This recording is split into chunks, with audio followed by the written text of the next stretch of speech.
Alrighty. Looks like we're live. Things look like they're running smoothly.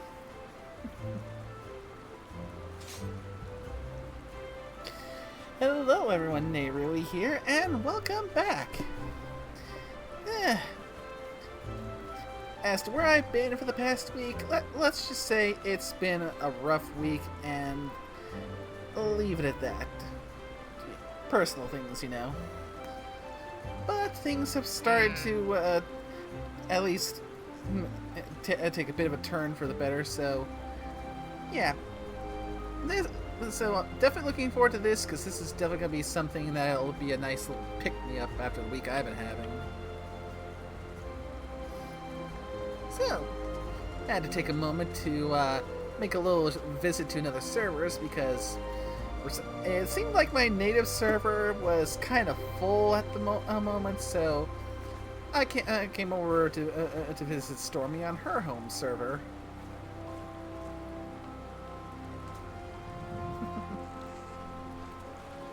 Verily!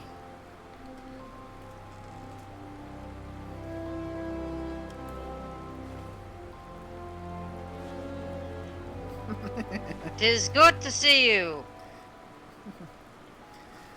Likewise. And all that jazz. Yeah.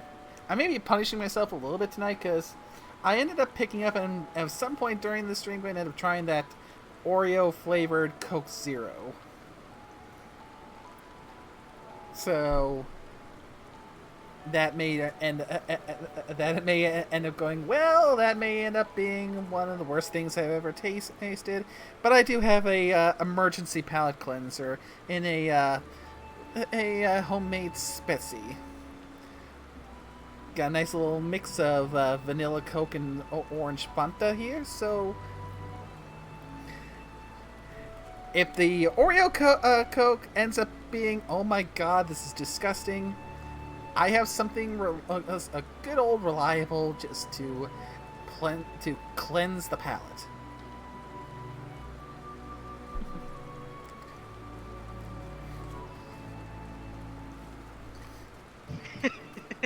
What?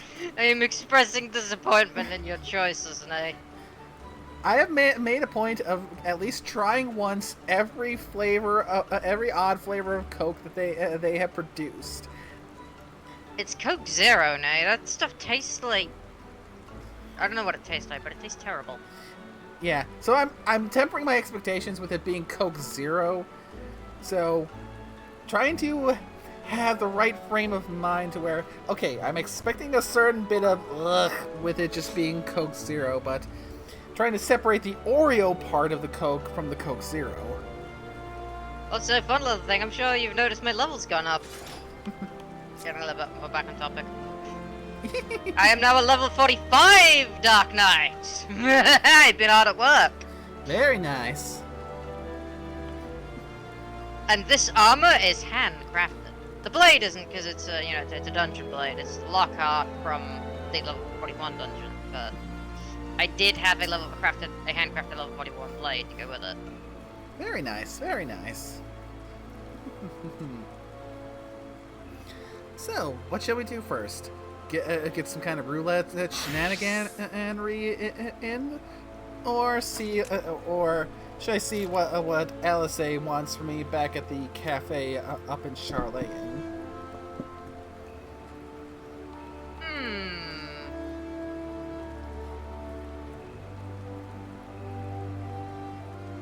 I say we start out with a couple of shenanigans. Alrighty.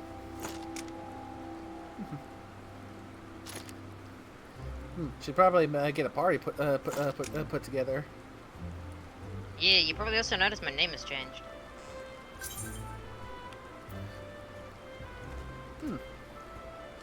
It's a one-letter name change, but worth it, because I didn't want to keep the name Para for this character.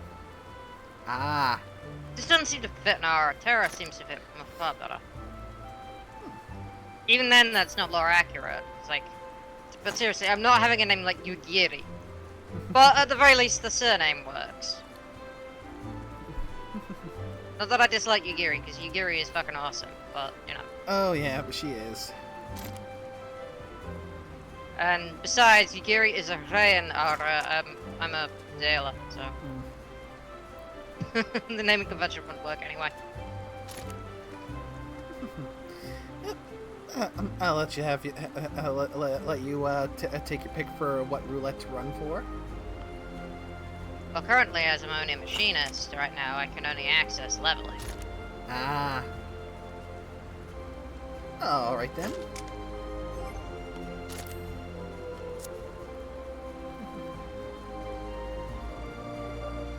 So, are you running dancer? Are you running dancer, or you want to run another class?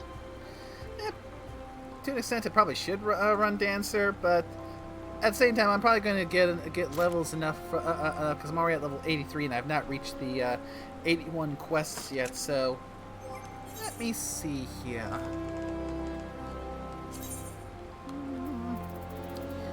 Let's see.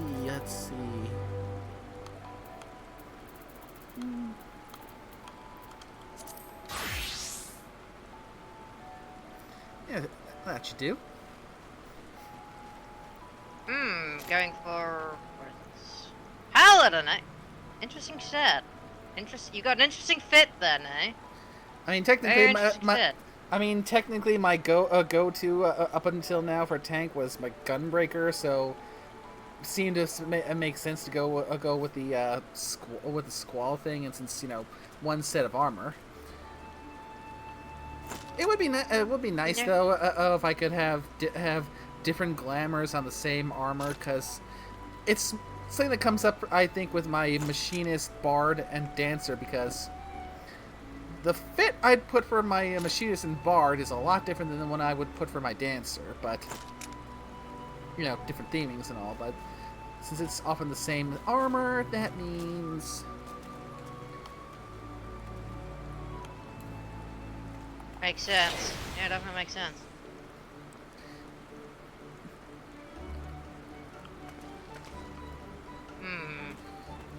I really should pick up Scholar Sage and Reaper at some point, just so I've got everything.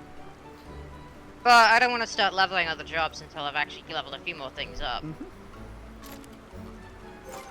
Yeah, like I said, for me, bare minimum, my policy is to have one job leveled of each major class type. So, one tank, one healer, one melee, one ranged, one magic.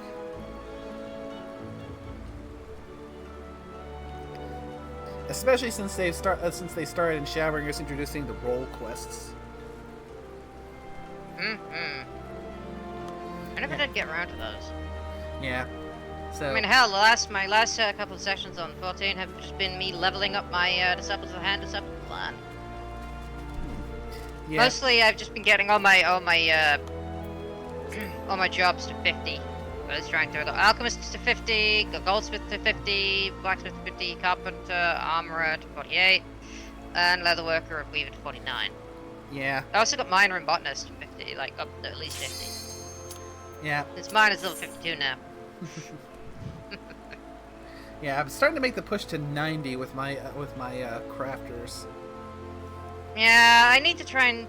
the main reason I've only leveling them to 50 is so I can get them all, like, consistent with levels. So I can get them all to level 50, and then I can start, like, handcrafting my gear as I go up in levels. But certain things like my machinist gear here, all except for my weapon, which is from Brayflox's Longstop. God, I hate that name. Is the, because this is the Longstop Arquebus. I go up one more level, and I can have, the handmade mithril barreled musketoon I have sitting in my inventory. Nice. Because I do tend to hand make my weapons just for leveling purposes. When it's just me leveling up, of course I'm not going to spend ludicrous amounts on trying to get the best gear for a class unless it's fully leveled. Hake Manor. Oh, lovely. This place again.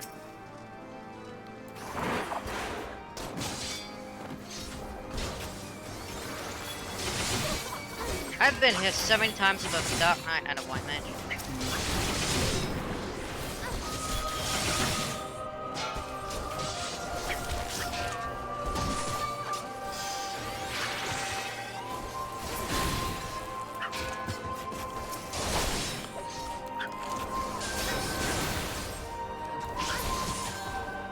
And when I started tanking, I was surprised to find out, like, just how heavy hitting tanks can be.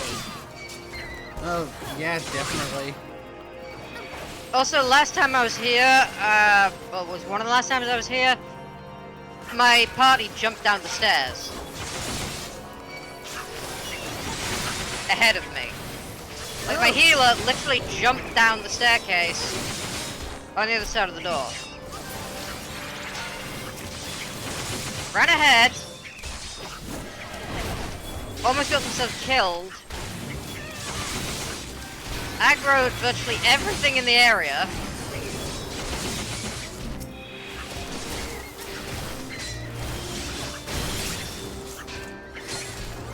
Oh, I was not getting heals. I was very annoyed. Understandably so. It was like, I'm the tank. Let me go first and aggro everything, otherwise you're going to get us wiped. I ended up being so annoyed, I accidentally ran ahead when it was that, area before the second boss fight. And they had to get the key all on their own. Get to the area for the second boss. Luckily we killed everything except the key room. So, yeah, but the ivory door was, the ivy door, sorry. Yeah, they jumped down the stairs behind the ivy door. I was like, there's a perfectly serviceable staircase right there. Why are you jumping down the stairs? To be fair though, I can understand the appeal of it. I used to jump downstairs all the time when I was 18. So that was just I was trying to fit. I was also in a lot of a hurry. Back when I was 18 through 18 through 20, I think. Or 18 through 19, nice. I used to jump downstairs constantly. Part of my way of keeping fit, because I had so many stairs to climb. Like, seriously, 3 floors just to get to my room. Ugh, it's horrible. Then I had to go to a basement to get breakfast. Like 50 steps, up and down. They're not small steps either.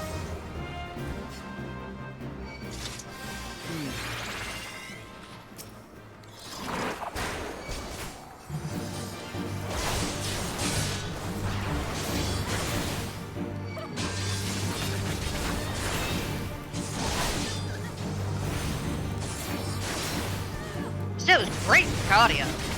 Except the one time I decided to jump all the way from the top of the staircase.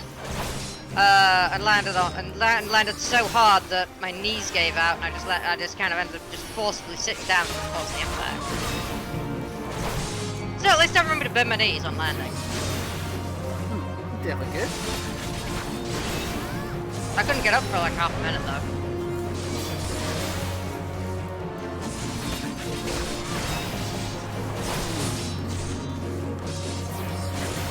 Considering how little healing I'm receiving, I don't know if I'm not familiar enough with Sage to know if they have the thing where you can link someone so when you do damage you heal the marked target, but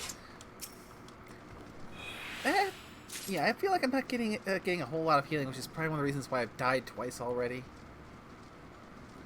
Like focusing more on doing damage than putting out healing.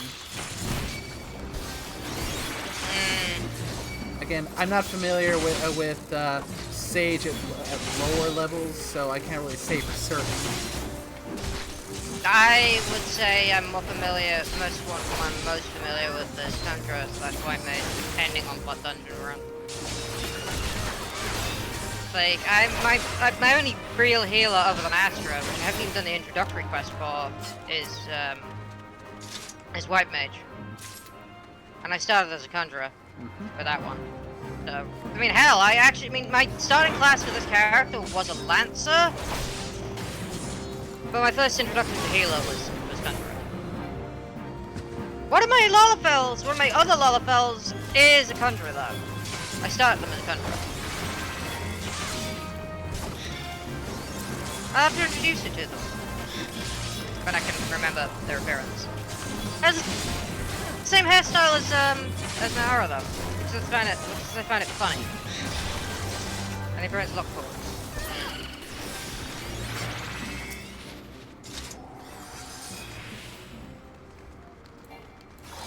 I'm like having a hard time just not instinctively trying to pull. Because I've been playing so much time. So I'm almost instinctively pulling. It's like my first instinct is to pull and take all the aggro. It's like, wait, no, I should not be doing that.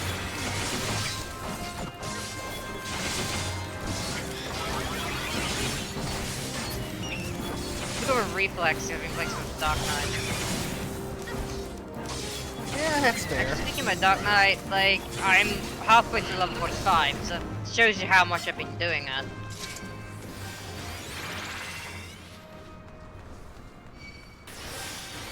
And I'm about to level up to level 41 after the next boss fight.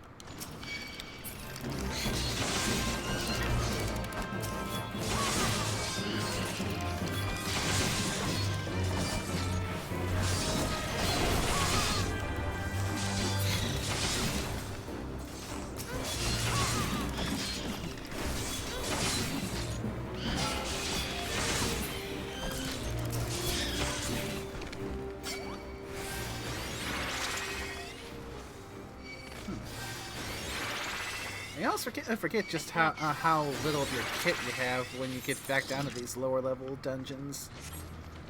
Oh god, yeah, it's such a freaking jarring experience. Like, especially playing as someone like Viper, you got level 100, you got literally everything unlocked. And it just like, oh no, I've already got my basic abilities. Like, remember that one dungeon you said you put was the first one? I remember that was actually the wasn't like Rocket Mana was the first, or what was that optional one? It was the first one in the game. I remember there was that one other one. Sastasha? And there was one before that. Yeah. There's that. It's that one. Alatali? What's it called? Yeah, I think that's the one.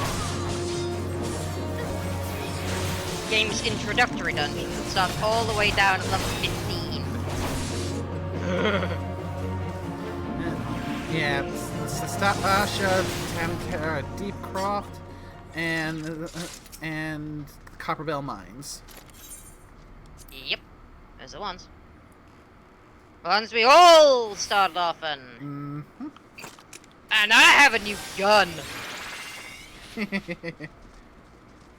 Yeah, I can use my mithril barrel musketoon now.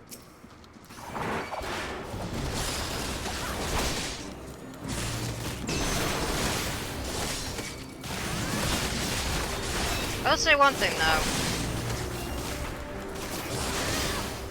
For machinist weapons, they're not the most powerful. At least the gun isn't. Yeah, I mean, some of the real things that they can do is come when they start getting the ability to stack up their abilities. Yeah, but imagine lore-wise if you're not machinist, but it's a gun.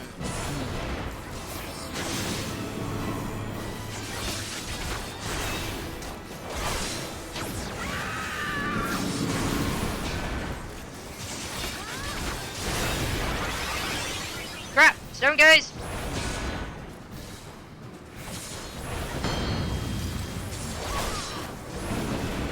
Well, petrifying eye.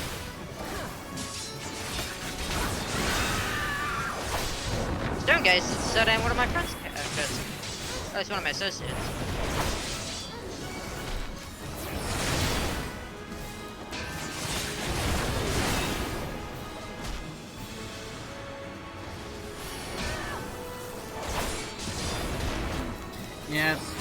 this is definitely another dungeon that's been nerfed since I first ran it.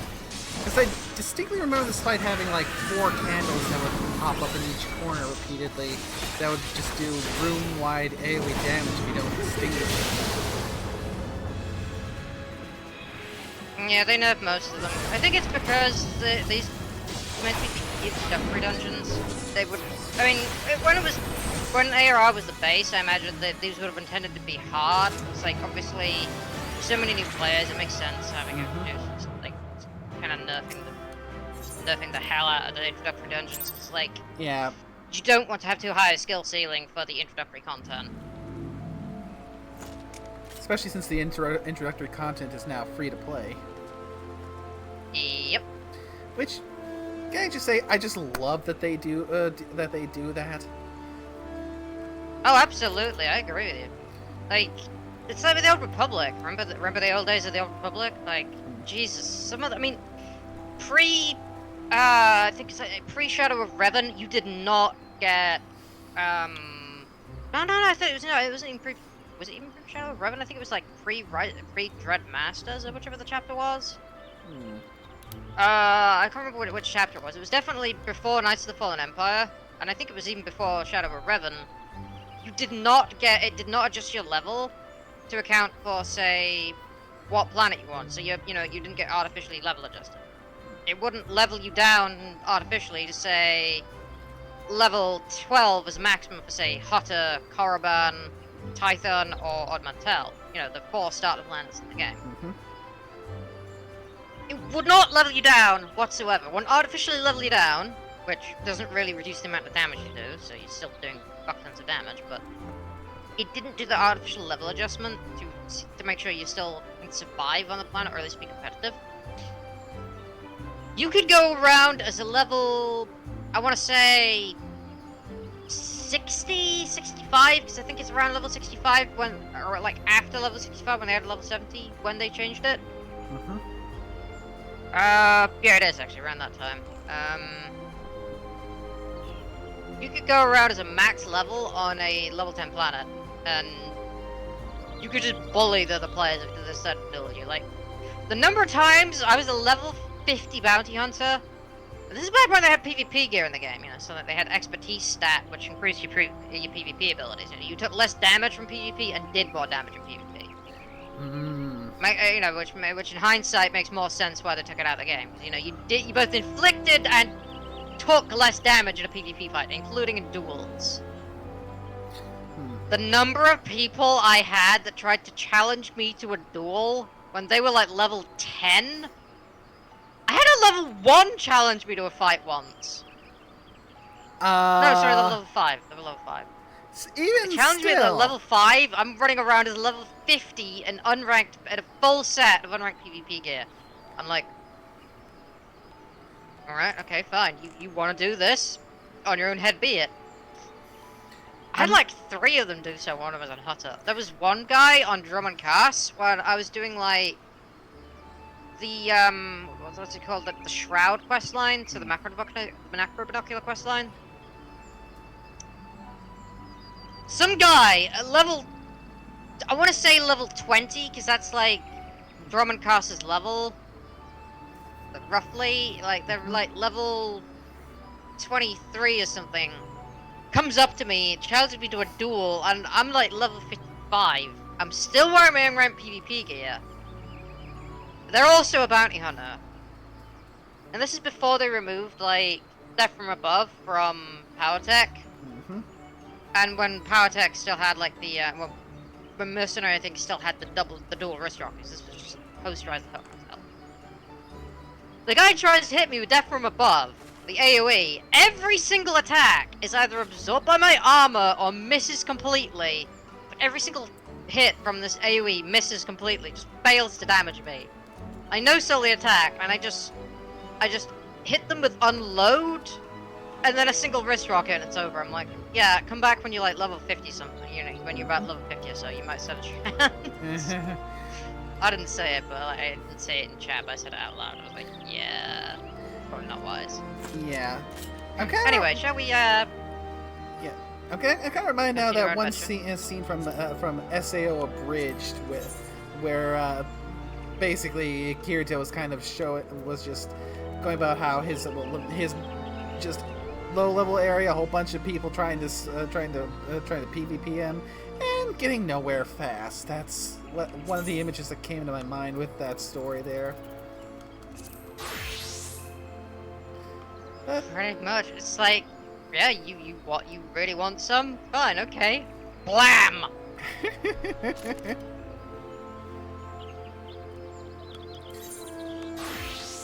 Now then.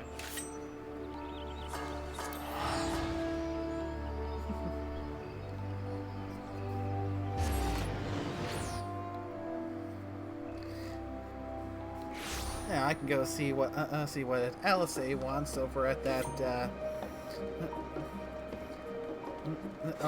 blech words. Over at that kind of cafe place that's down by the docks. Ah, The Last Stand, that's what it's called.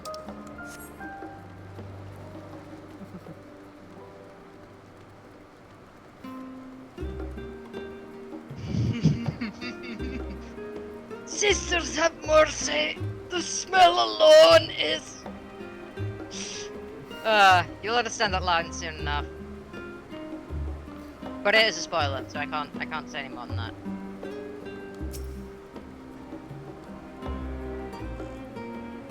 Oh, hello, Jammingway.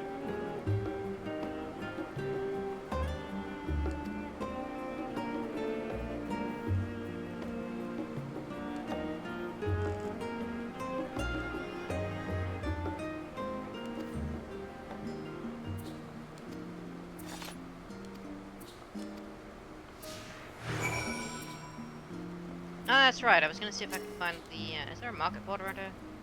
Oh, there is. Yeah. Lovely.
Hmm.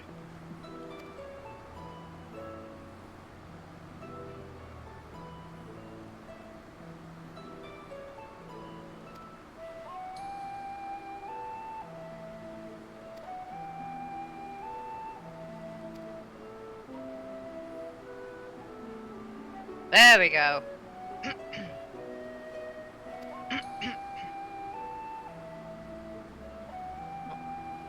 it.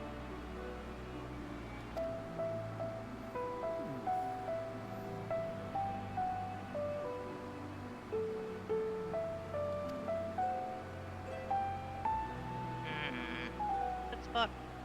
Spot.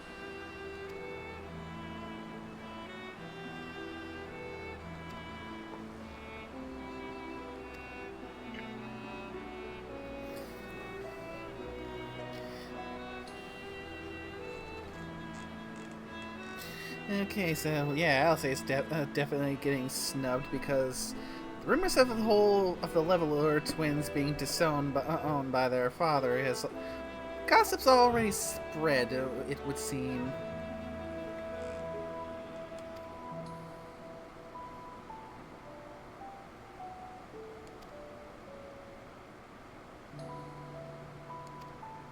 Ah, yes.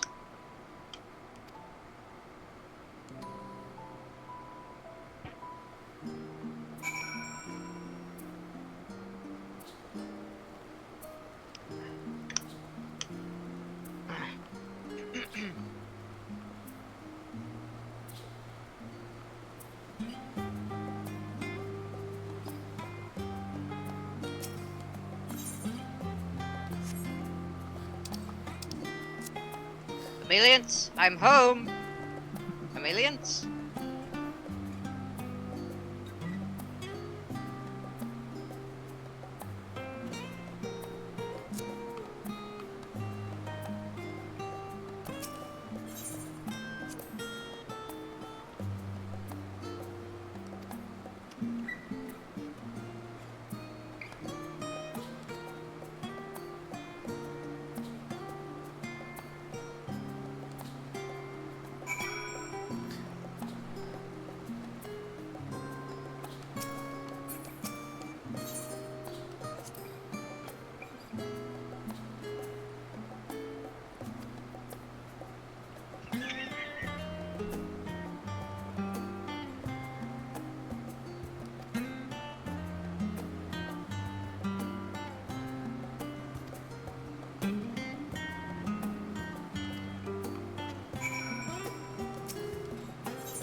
That could be a lead.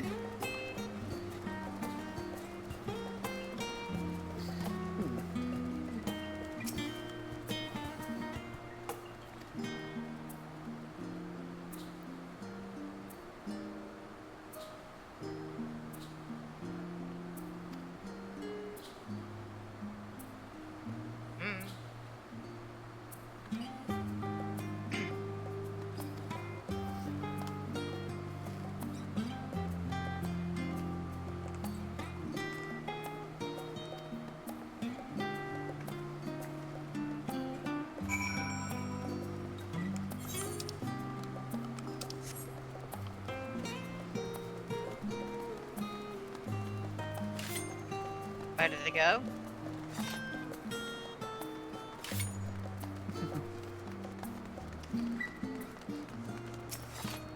Yeah, if you want to go and queue us up for another one, you can get going.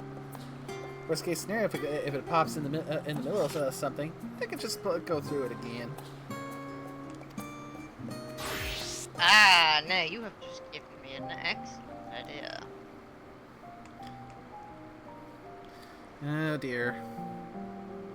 That may not sound as too good. When our father disowned us, I couldn't believe what I was hearing. It wasn't until much later that his words began to sink You in, wanna take that healer I this began time? to feel the weight of what it meant. I suppose I can roll healer.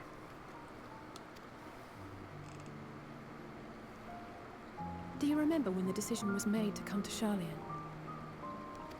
I mean, if you Perhaps said queue that the heal, Forum was Q determined to Q keep us in tank the will get an dark, instant queue. and that father's venomous performance roll a was need. part of that strategy, Technically. to keep us at arm's length. Which healer are you running again? Scholar, right? Or is it Sage? Well, the two I still need to level are White Mage and Sage. Well, technically, I still need to get Scholar and Astrologian up to 90 because they're just at 89 right now. But kind of want the first 90 combat class to be the one I'm running the main the MSQ on, which would be my Dancer. But you did say you wanted to level them all up to 90. Yep. Eventually. So yeah, before I go into Dawn Trail, they're definitely all hitting 90. Well, let's start working on White Mage then, shall we? Mm-hmm. Perhaps it was. Father argued with grandfather on many occasions, but never with such dismissive contempt. And when he demanded what justifies the sacrifices we make in war, I honestly didn't know what to say. Neither did Alpha know, I know, but never for one moment did I believe we had made the wrong choice. So all I could do was fume silently. It was only afterwards that I realized how childish I had been. How being stubborn and self-righteous must run in the family. If I could have just mustered a civil response, then things might have turned out differently.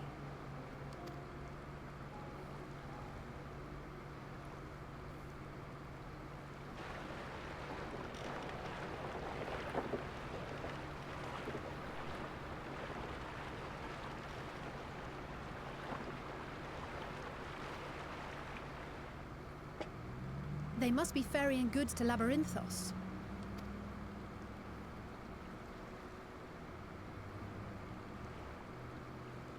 A vast complex beneath the island. Sharlayan is famous for archiving knowledge from around the world. Well, that knowledge is not preserved exclusively in dusty tomes and desiccated samples. Our living library, comprised of all manner of flora and fauna, is housed and studied within that underground facility. Still, that did seem to be an unusually large shipment. When I lived here, it was rare to even see such cargo transported by boat.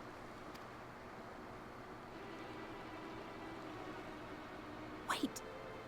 Didn't you hear something in the last stand about the gleaners coming and going more than usual?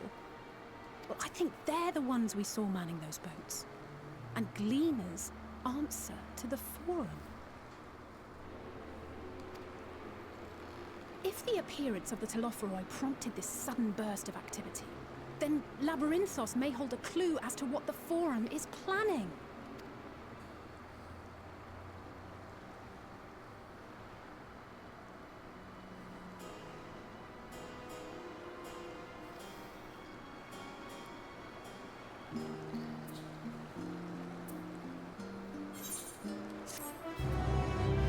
And cutscene done, I hope. Yes.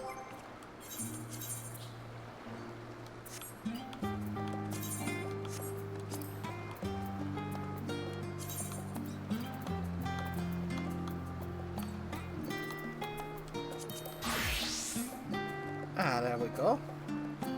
Oh, there you are.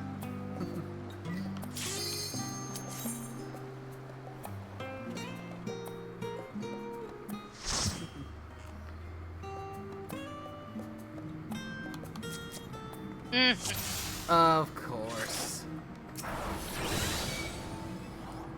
And I have confirmed that we do that I do have Cardia at this low level. So yeah, the sage in the last dungeon failed or forgot to hit me with that, so I can get actual healing from them doing damage.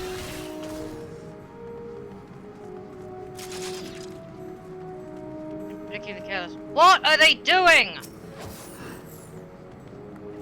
What is our Picto doing? Going to get the thing that tells you which is the right switch to immediately trigger the boss in the first area. I get that, but what the hell is our Picto just rushing ahead and aggroing everything? That? No idea. So it's red this time.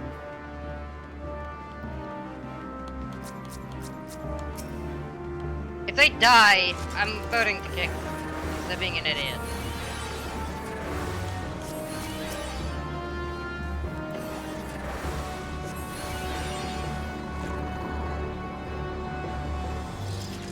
Like, they're rushing ahead. I can't even keep aggro if they're gonna rush ahead of us. Like, it's a level 18 dungeon. If they get themselves killed, thrown down ball. Yeah. This is, I mean, Tasha's like one of the first dungeons in 14. Mm-hmm. This is like before we even got our first job crystal. Mm-hmm. Yeah. Yeah. The way I see it, the healer privilege. If you're gonna run ahead and be a dum dum, well, No heals for you.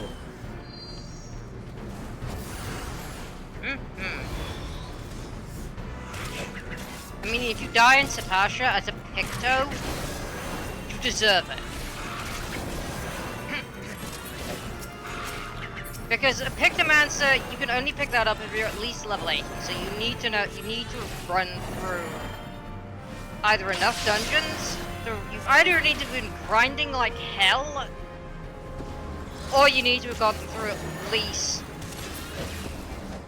at the very least, Shadowbringers.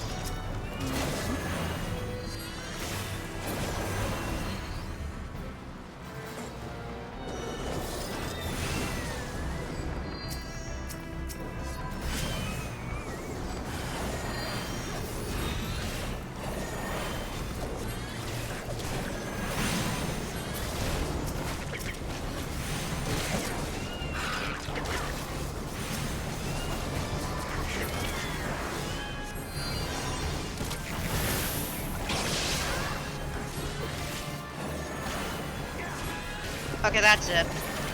I'm not doing this dungeon with this Picto. They're actually starting to annoy me now. They're literally pulling everything in its mother, and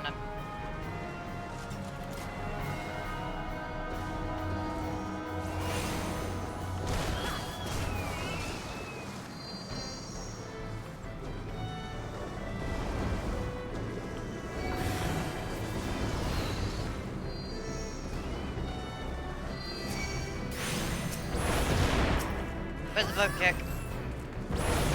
Picto's an idiot. There.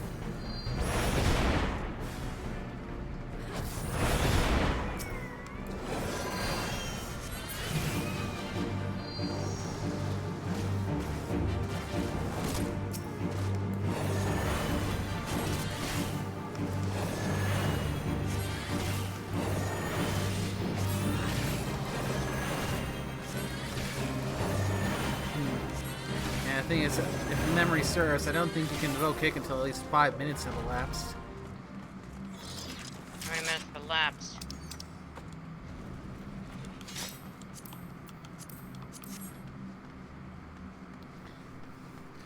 So the question is one, are they just running ahead because they're in such a gosh darn hurry? Or, considering how much they're rushing and pulling everything, could we be dealing with a bot?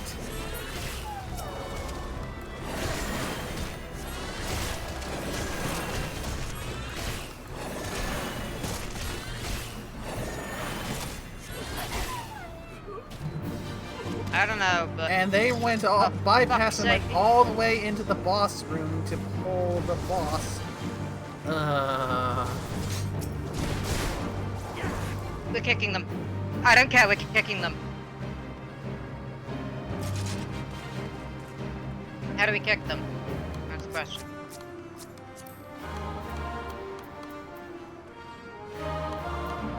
Let me see.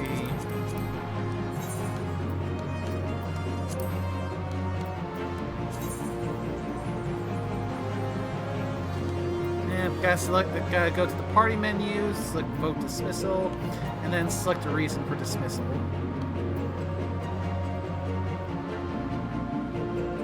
That's a Picto, right? Yeah, that's our Picto.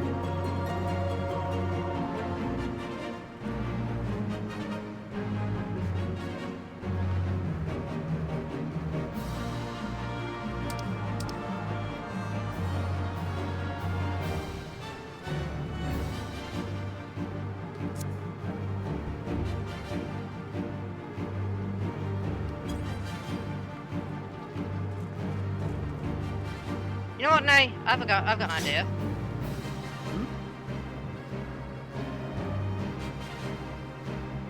Let's leave.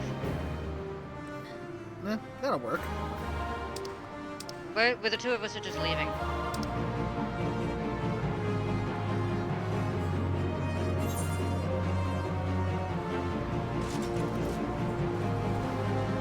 Yep, ready when you are.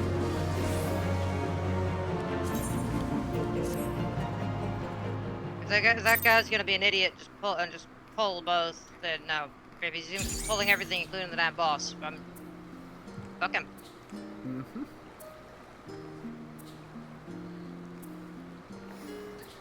Yeah, that's kind of a dick move there. I mean, I don't care Yeah, how much... especially since I saw him say in chat, so what's the delay? So basically, yeah, they were just trying to rush the whole damn thing.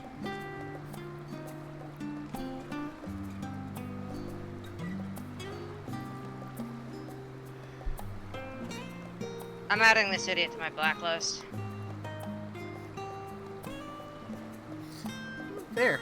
Entirely fair. I don't want to run any dungeons with this guy again. I'm adding him to my blacklist because that guy was just being a massive dick. Mm-hmm. Like, Yeah. so what's the delay? My dude, you literally pulled everything, including the friggin' boss. You're not the tank. It's not your job to pull. You almost wiped us. You pulled the boss before any of us were even done with the previous fight. No, I'm not. Yeah, no. And then you have the gall to ask us what the hell the delay is? Mm-hmm. Yeah. Not giving that an answer, just... Yeah. Just not dealing with that.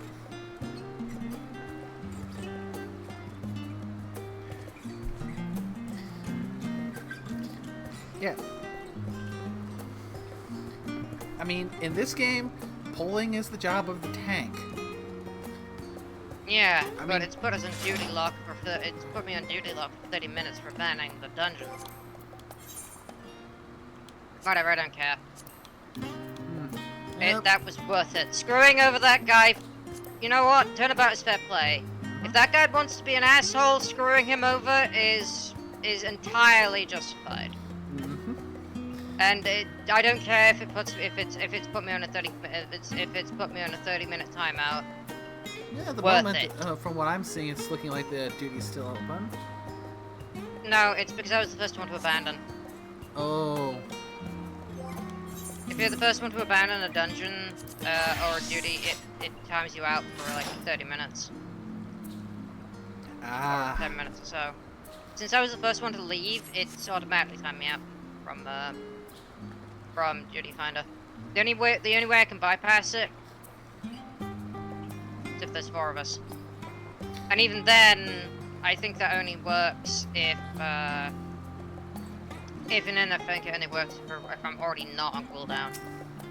So it's put me on a 30-minute timeout. Say, no, don't do that. Slap of the wrist. I think it's 10 minutes normally, but I think it's because I've done it before. The last month or so. No, actually I haven't done it before. Unless it registers the time I did it as a full party. But I don't generally tend to abandon duties. Like, the only time I've ever done that is, like, once, I think. Yeah. Even then, that's because everyone was doing it. Yeah, I mean, All typically but the only time I abandon. abandon duties is if I'm in the duty solo to begin with. Yeah.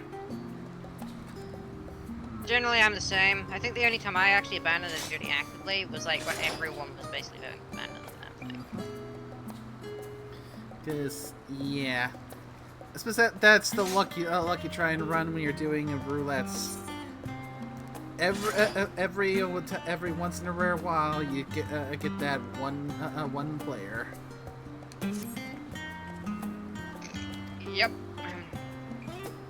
Even though I don't make a habit of abandoning duty, kind of. Oh, definitely not.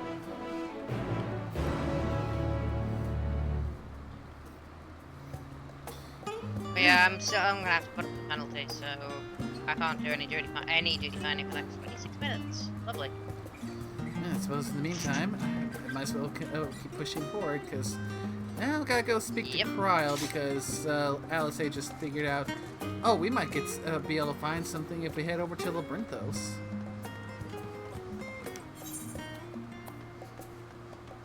Yeah, well, you, wait,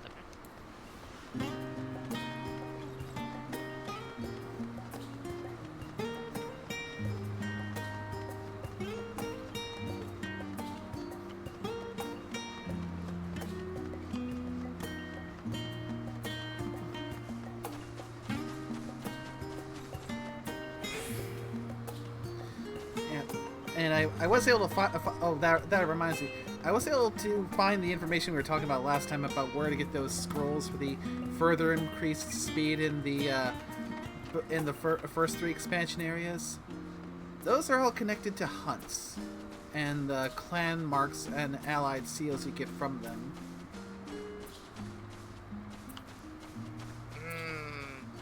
And I ended up going and checking the mount speed menu and the travel thing. And yeah, I do not have the second tier because did a little research, and yeah, apparently the reason why those first ones had the 2 tiers was those first few expansions where they were also doing the earlier gen support, so they had to limit how fast you can go because the older systems couldn't keep up with it. But once they went to Shadowbringers, they kind of stopped giving that support, so you had much higher speed for there. And now a new scroll that you can get for the others. So that makes sense why I don't have a lot of those. The thing is, Nay, don't forget that goes all the way up to Stormblood. Yeah. The old system goes all the way up to Stormblood for the 2 tiers. It only stopped once they added the. Only stops in. Well, honestly,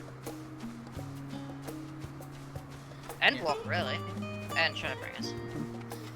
Yeah, that's mostly just what I read. So, grain of salt. Yeah, that means the clan marks and hunts is one of the bits of content I've indulged in the least. So I'm gonna have a lot of hunts and stuff to do to get up enough marks to get all of those speed boosts. Indeed. You know, while you're doing these cutscenes, I have an idea. Hmm? I'm gonna go to the Gold Saucer. Ah. Yeah, I do need to go back there a bit more because I need to find an effective means. I think the only most effective means is probably just sitting around and doing all the gates there to get those Manderville coins, so I can finally try and get some of those Manderville prizes I want, because I want that Fenrir mount.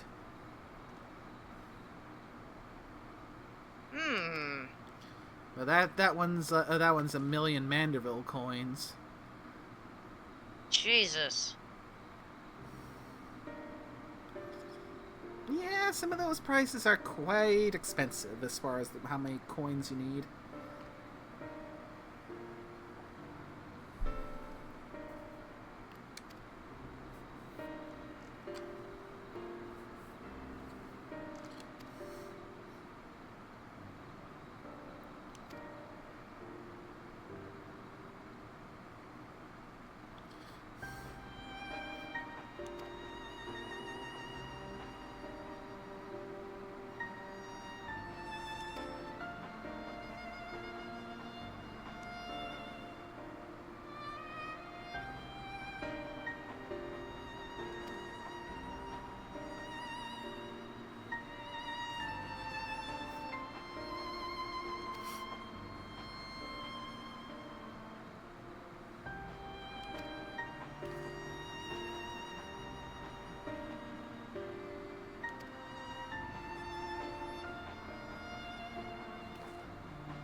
And I thought, I'm pretty sure, based on the opening cutscene for Endwalker, that at some point, Alphinaud's going to retire his carbuncle and pick up the Sage's path. So, wondering when that little job change is going to hit.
Lead the way, Alice, and yeah, Still in your cutscene now?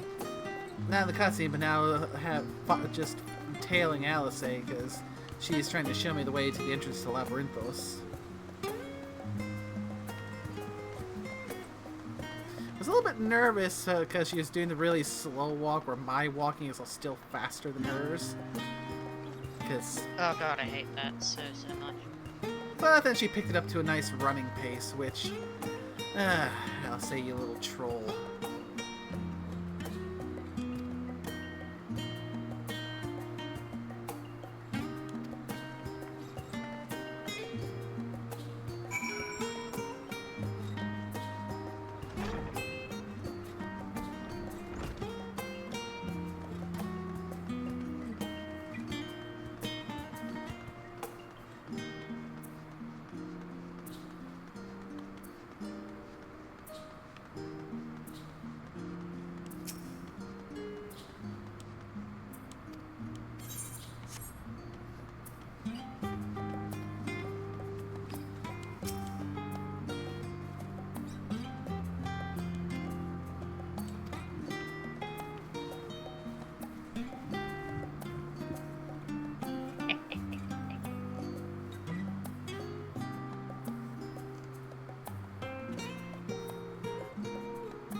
Deep beneath the scholar's city shines a false sun within a fabricated sky.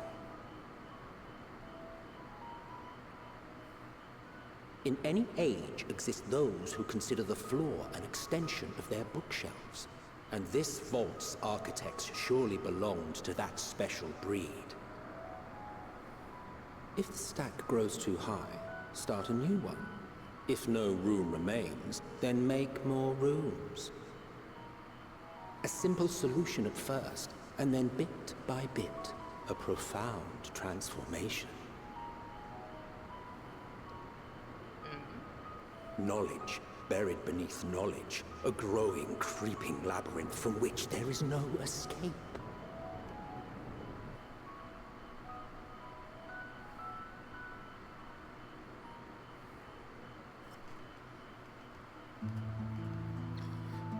So this is Labyrinthos.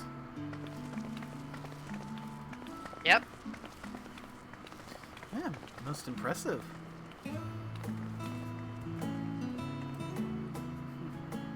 Not what you expected. I must admit, the artifice is very convincing. But I assure you that we are beneath Sharlayan itself. The breeze you feel, the flowing waters you hear, all created by the hand of man. The island is volcanic, you see, and once upon a time, Great Hall must have been a reservoir for magma. It was discovered some 400 years ago, at which point it was repurposed as a storage facility for scrolls and samples and such.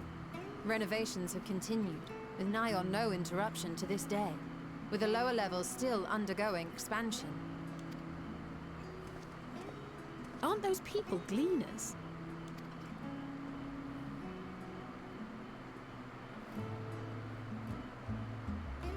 Aye, judging by their dress. They are said to work alone as a rule, but 'twould seem that rule is being enthusiastically broken today. It may be as you suspected, that they are engaged in a task apart from the norm.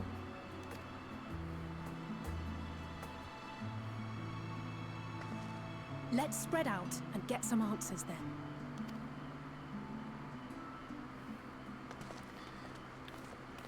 We'll work on getting some answers, but first thing that's going to happen once you let me loose is I'm going to find the aetherite. Did you call to me just now?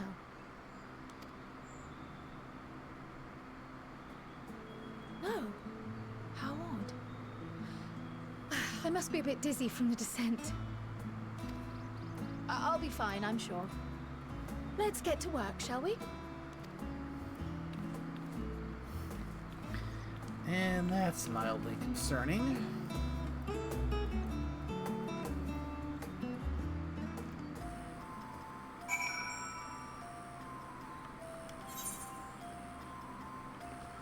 Okay.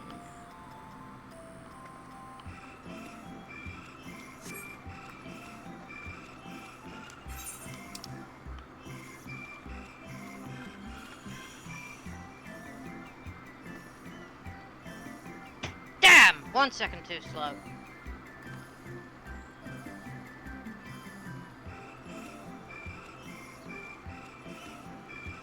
Aha!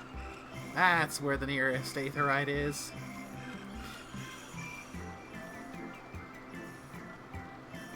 Ooh, and a sightseeing point.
Aetherite located.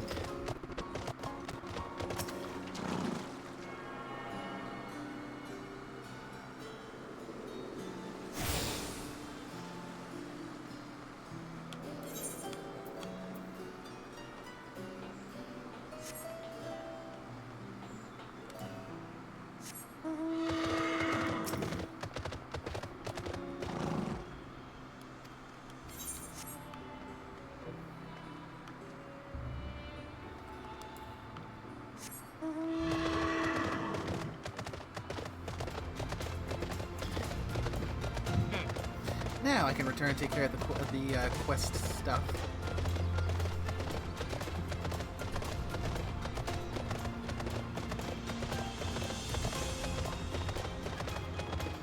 When you find yourself in combat in Labyrinthos, contact me. Roger.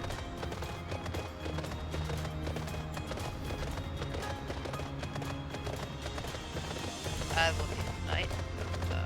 Yep.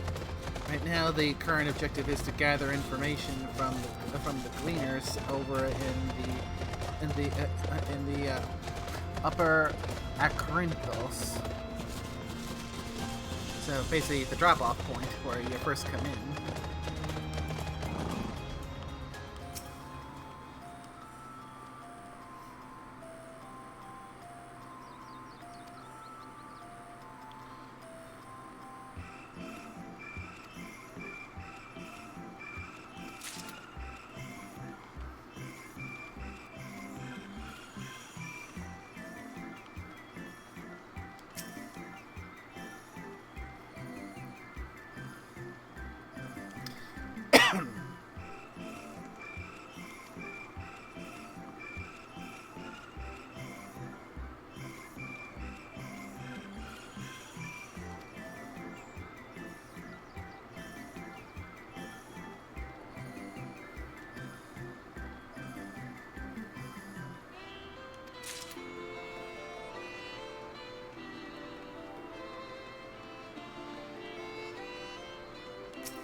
So you say you're in Labyrinthos, yes? Yep.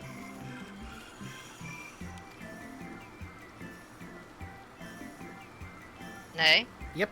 That would be right. Hello, is this thing on? Yep. Can you hear me? Yes, I can hear you. Can you hear me? Yep, I can hear you. I guess for whatever reason it wasn't picking up.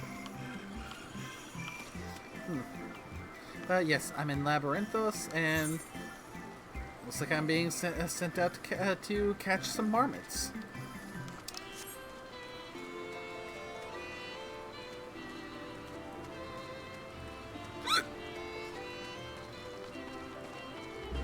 Let me deal with this.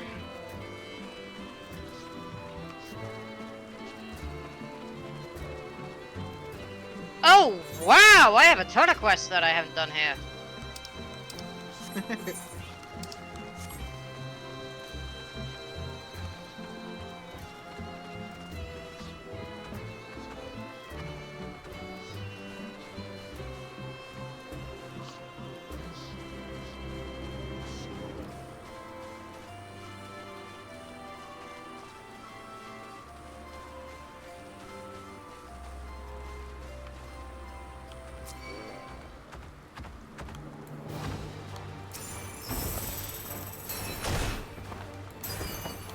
Oh, in my search for mice, I found a troll.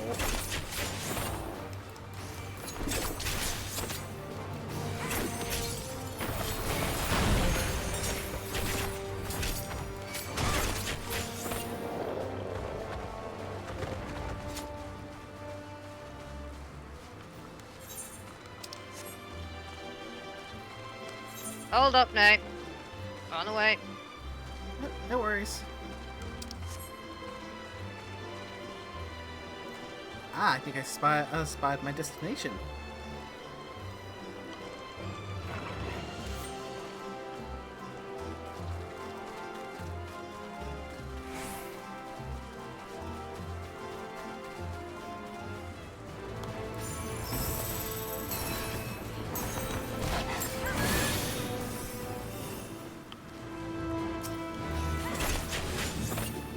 Ooh, big guy.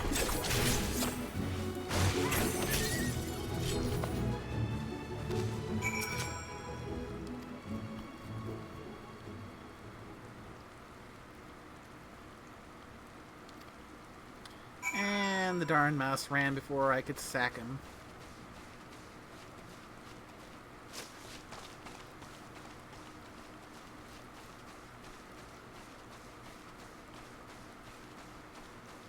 Now, where'd that little sucker run off to?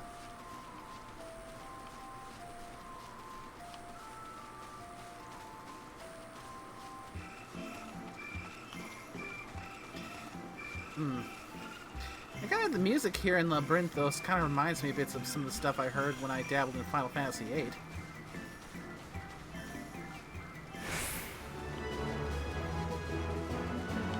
Dabble with... Cut out.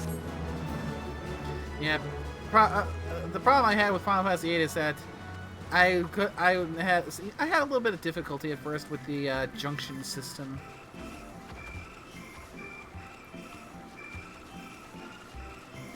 I mean, watching videos on it after the fact just kind of helped me point out that, yeah, the whole point is to just use draw to get magic, and then junction that to different abilities to raise your stats. And I think the one thing that kind of made it hard for me to get through Final Fantasy VIII was the fact that it basically incentivized you to avoid gaining levels, because as much as you leveled, the enemies would level along with you. So if you're not optimized at your stats and junctioning stuff to them, you find yourself with enemies that have massively high HP pools and much harder fights. I don't know why you're suddenly going on about Final Fantasy. Hey, you didn't hear? I mentioned. Yeah, I mentioned earlier that the music here reminds me a bit of what I heard in Final Fantasy VIII. Ah, well, you cut out when you said that, so... Ah, that would explain it. Actually, you're cutting in and out a lot, but that's probably the Discord being dumb. Probably. Because Discord is Discord. Either that, or it means my mic is giving me problems. Because I've had this mic for a couple of years, so, or several years actually. Might just be a connection to Discord. It looks like it's fine on stream, but I can't tell because ads. Thank you, ads. Fuck you, ads.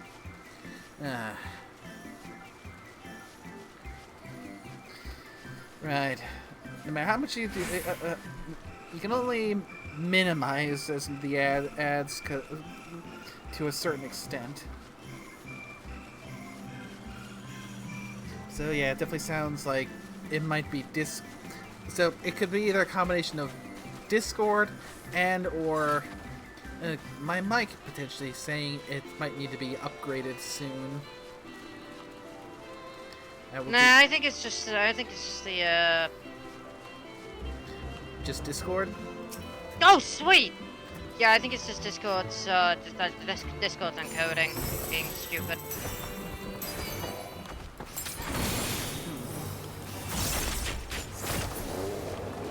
Hey Nay, is there? You got a side quest right here? Nope. Hold on, let me see. Hold on, let me see.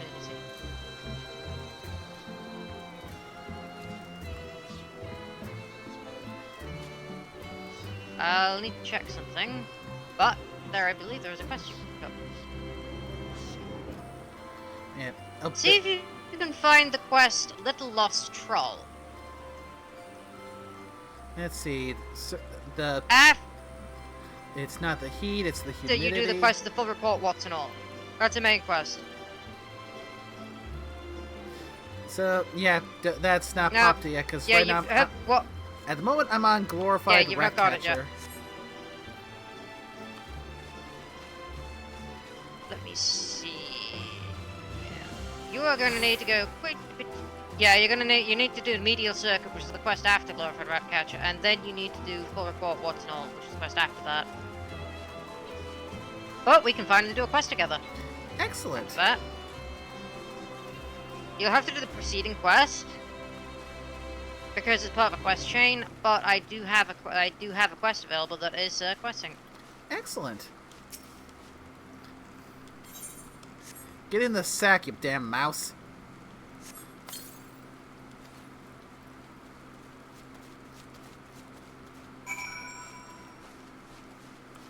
Alright, finally caught the damn thing. Naturally. I think I'll also take this opportunity for the trip back to make that little experiment mentioned from earlier in the stream. Okay. So let's see how this Oreo Coke Zero ends up tasting. Okay, restarted.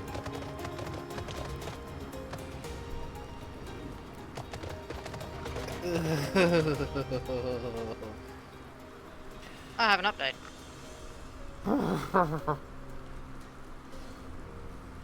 Okay, I can definitely taste the hint of Oreo in that, and I'm not sure how I feel about that. What happened? I finally tried the Oreo Coke Zero. And I can hear you again! It's probably because my Discord was needed an update. Hooray! Also... Told you so! Had to give it a chance. Had to give it a fair shake.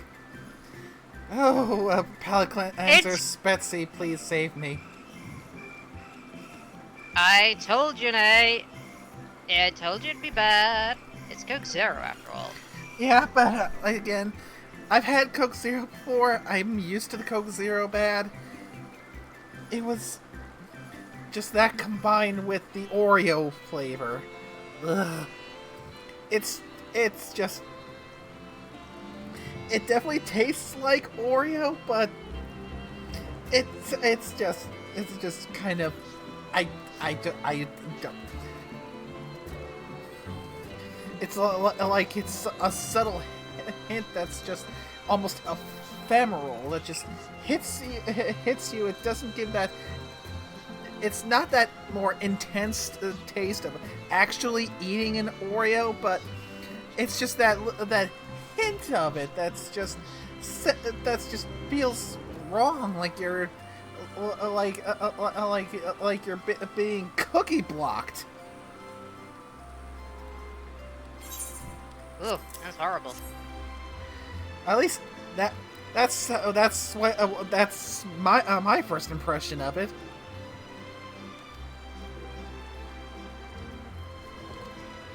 Still, told you so.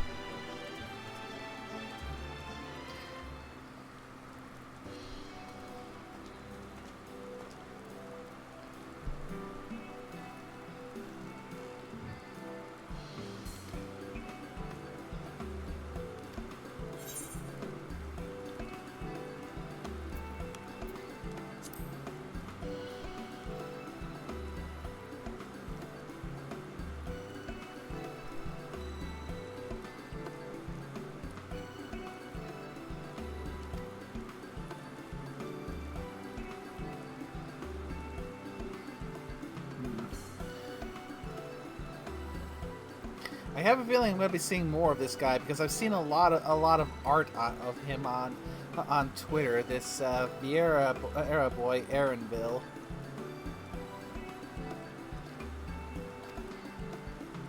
Right, so this is who this is the same beer I've seen seen show up in art on Twitter.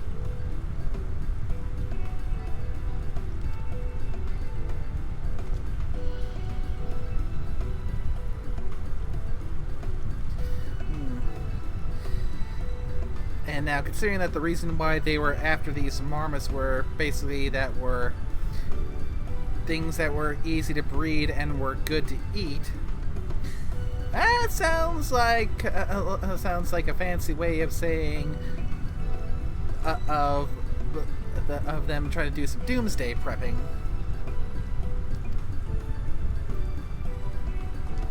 But then again, considering that we're trying to fight against the end of days, that's kind of easy for the mind to go first.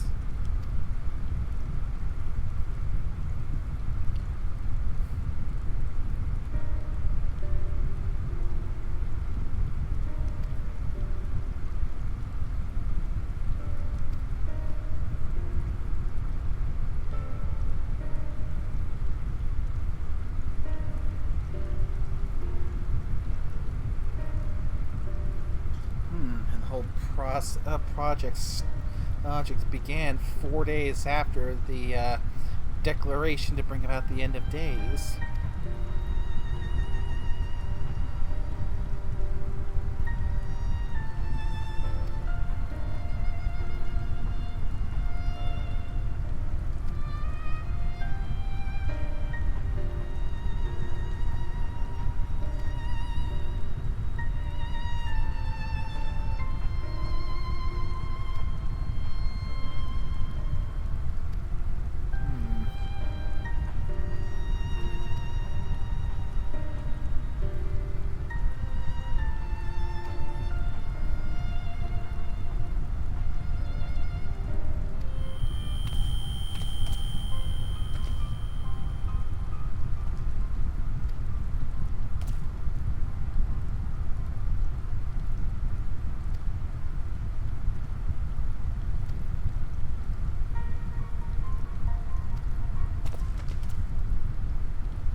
Definitely something wrong with Kryle.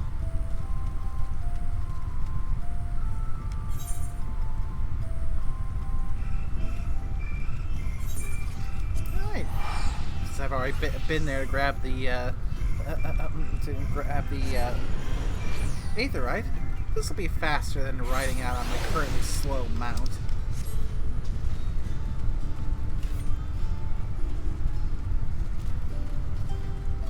Definitely got to see about off stream getting trying to get the 6 fates in so I can get it up to rank 2 and get the riding speed scroll for this area.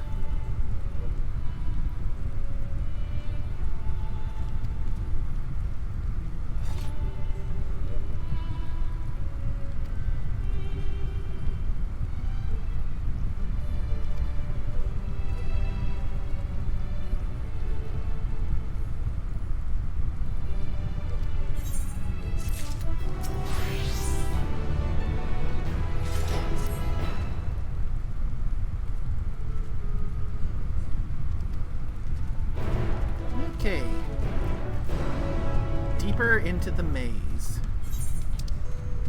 You also unlocked a bunch of side quests right in here.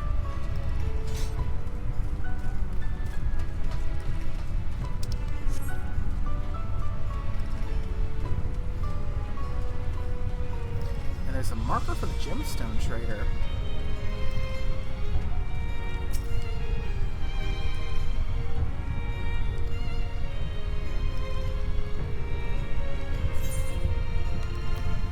So it's just giving me access to it. Yeah.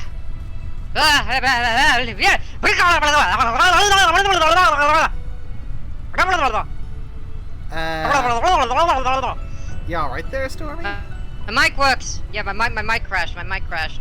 Oh.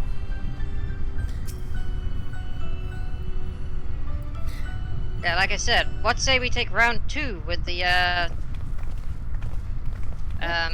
dungeons? Sure, queue us up. Do I have that already? I do have that. Okay, yeah, I do have that. One sec. I need to make sure my not mine. What do I do this? I should save that.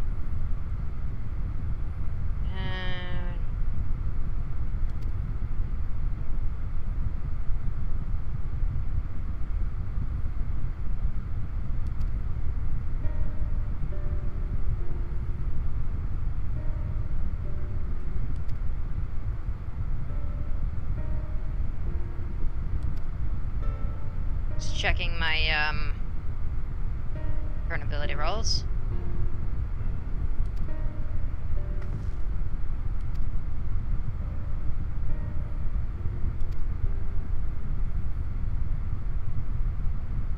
Yeah, you kind of ended the cutscene before I said the thing.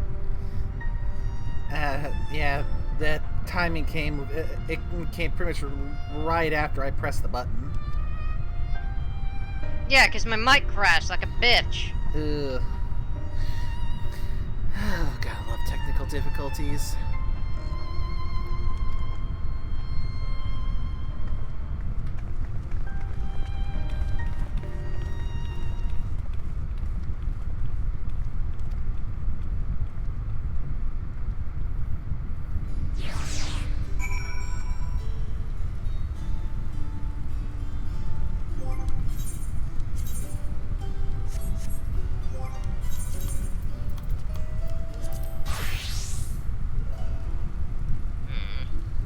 Okay, good to go.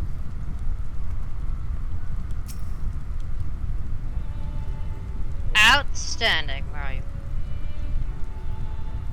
Yep. Right over in the. Over by Let's the. go cause some chaos. Hopefully, we'll have better luck with the randos we get this time around. I mean, Oh yeah, next if we get that guy again, well we won't do because we're blacklisted. And that won't match since we're blacklisted. Ooh. That guy was an ass. That guy was an ass. Brayflox. Oh, Brayflox is long. Stop. I hate this place. Did I make this? Wait a second. Wait a second. Really? They are? This guy. They're an actual level 32. Oh, you're right, we do.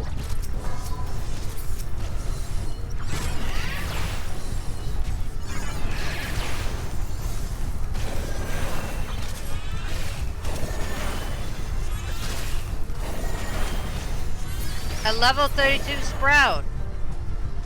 Huh. Meaning they probably haven't even finished ARR yet.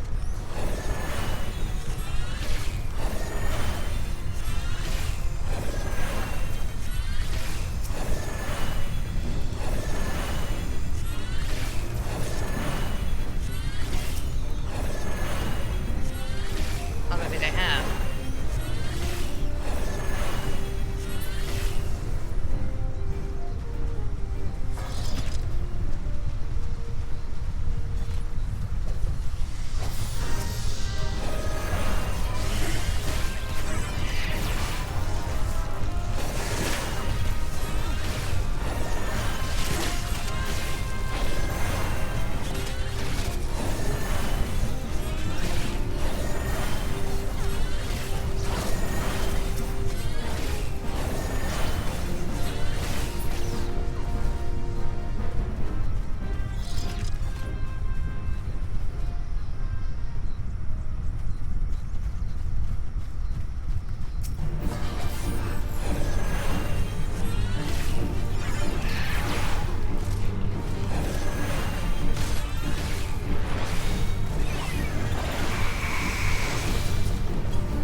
like I don't see a lot of healers using, especially in these early dungeons.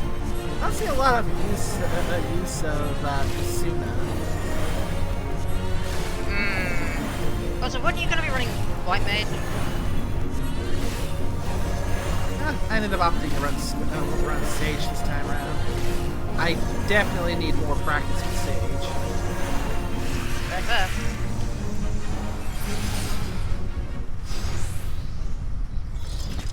I would run Gunbreaker, but you know, I still need more practice with tanking in general. Before I start running Gunbreaker. How different is Gunbreaker from Dark Knight? Like, generally speaking. Gunbreaker, it's definitely, you can definitely see how Gunbreaker can be considered the DPS tank, because there's a lot of things like bonus combos that you can get aside from your 1, 2, 3. Once you got at the high enough level and you've got your charges built up.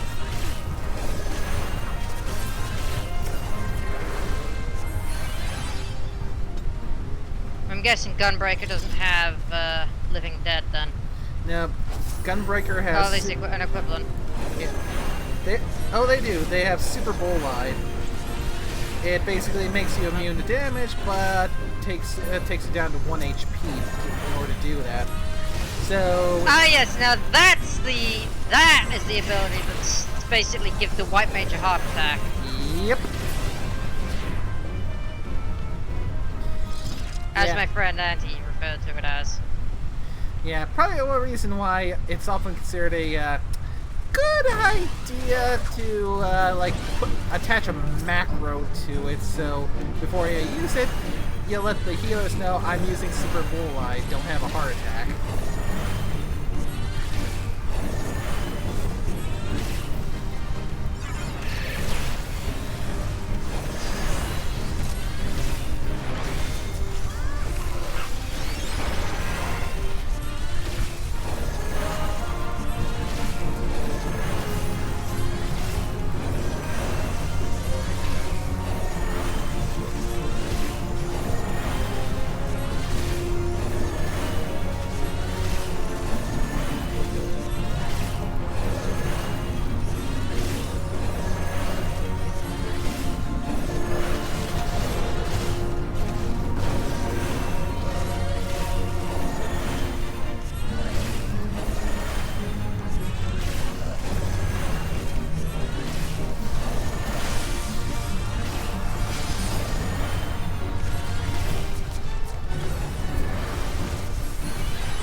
That brings me to level 46.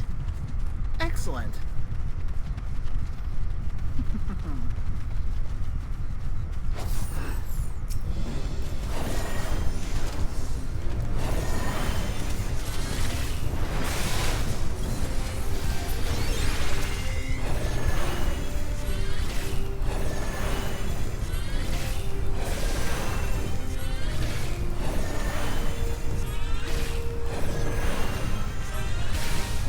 Enjoy the aesthetic of Sage. Basically, that you heal by shooting stuff.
of it. I do like the look of the armor from this dungeon.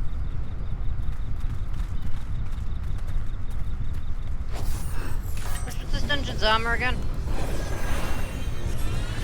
Let's see, let's see, there's that Battle Mage's breeches. It's been a while, so I don't fully remember the name.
Just because I'm a tank doesn't mean I need to get hit by AoE. Oh, of course, of course.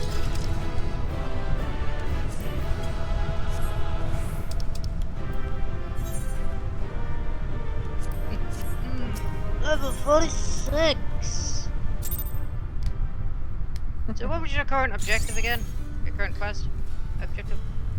Deeper into the maze, and right now I've got to speak to Ishtola. Oh, you go do that. Yeah, I need to return to Kurthus. No problem. Because, yeah, we basically just... After all... Yep. I have a meeting with Frey. Ah... have fun with that.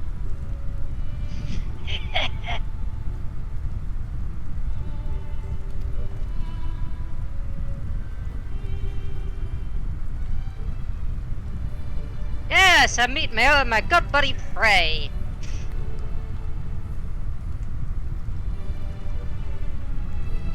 Whom I'm sure has no sinister intentions whatsoever. What, Frey? Nah, perish the thought.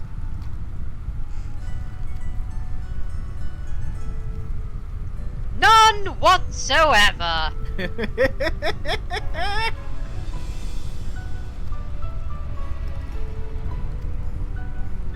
Totally not suspicious.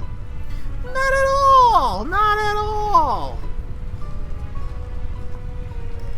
I love how it's like this.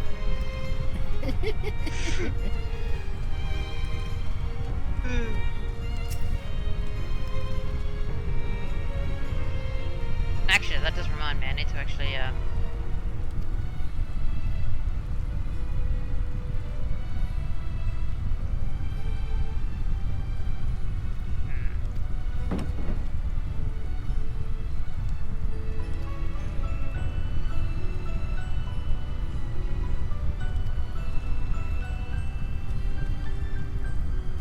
actually, while I'm at it, I am level 46. Oh, shit.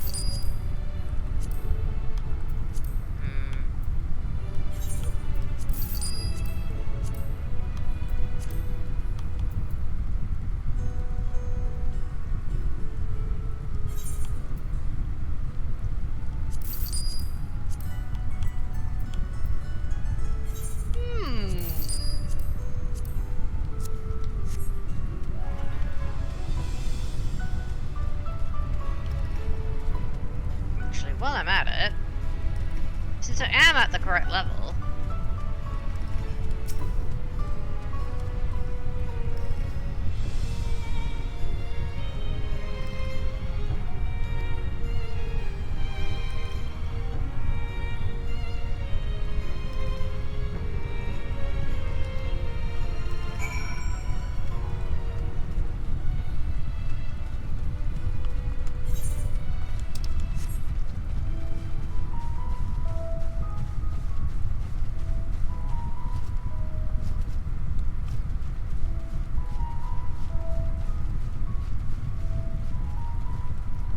I should get that look at my hearing instruments.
Retire.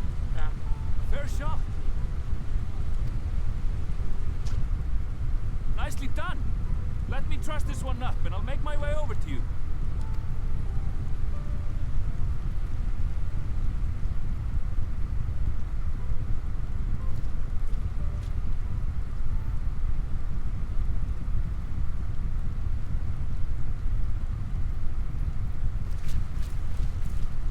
There you are. Any new revelations?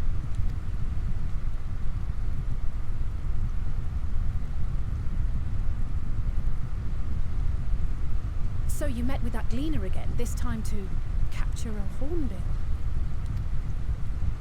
understand catching and bringing in creatures from the outside, but what's the point of chasing after ones already here? Oh, it's a simple thing, really. Occasionally, we remove specimens no longer needed for study, or those we've had difficulty raising. But we can't simply turn them loose. Safely returning such creatures to their native habitats is another facet of a cleaner's duties. But not in this case, I'm afraid. I've been asked to bring the bird below.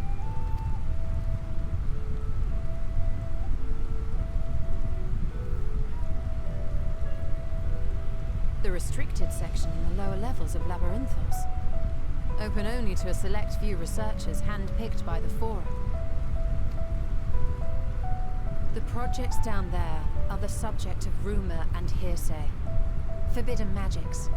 Advanced Actually, no slight technologies change that of can plans. never be allowed to fall into outside hands. Even Archons are not privy to the truth. I'm going to go mining.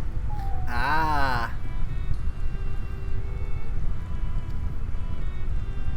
Those who are, the researchers involved in this secretive work, are not permitted to walk freely in the city, and are instead required to live in Specifically isolated for quarters. Cobalt.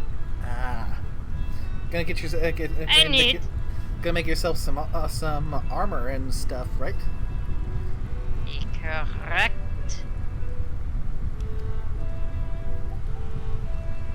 What could a facility subject to such strict security protocols possibly need with a hornbill? An experiment? Possibly. I wasn't afforded an explanation.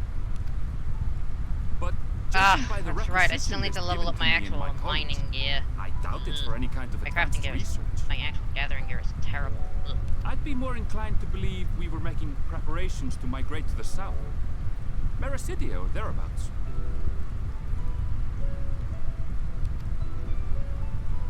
What? Why would you say that? Much of the flora and fauna we were asked to procure could serve as reliable sources of sustenance. They're comparatively hardy species too, able to endure harsh climates. And among them are specimens known to be effective in improving soil quality and purifying water. When you put it that way, migration does sound like a reasonable assumption. That's all it is, though. An assumption. Through our tasks, we gleaners glimpse only bits and pieces of the Forum's plans. Our prime concern is that our requisitions, be they living or otherwise, are properly preserved for the knowledge of future generations. Now, I really must be going. I regret that I cannot reward you as you deserve.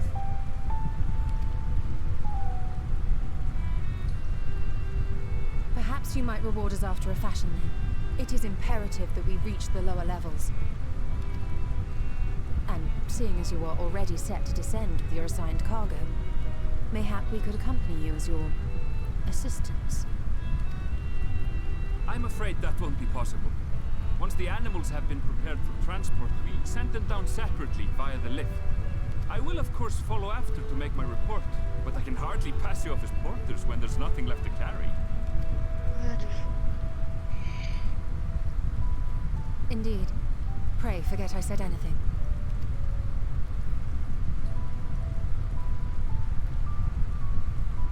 How do you feel about climbing?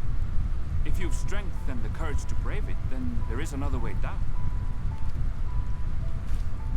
This path leads to the 33rd Facet, a mine shaft excavated during one of our expansions of Labyrinthos. While I cannot guarantee that the passage is safe to traverse, it should provide access to the medial circuit below. I never even knew such a place existed. Thank you. This is the perfect solution. You're quite welcome, but consider yourselves warned. If the going proves too treacherous, you'd do well to turn back. I bid you good day.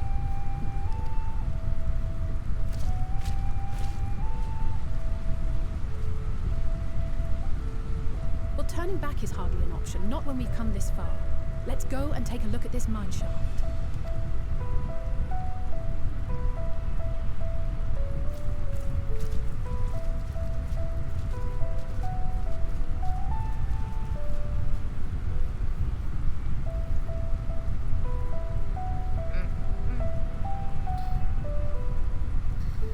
Yeah. Thanks for the tip, Aaronville. Alright, a mine shaft down to the next level.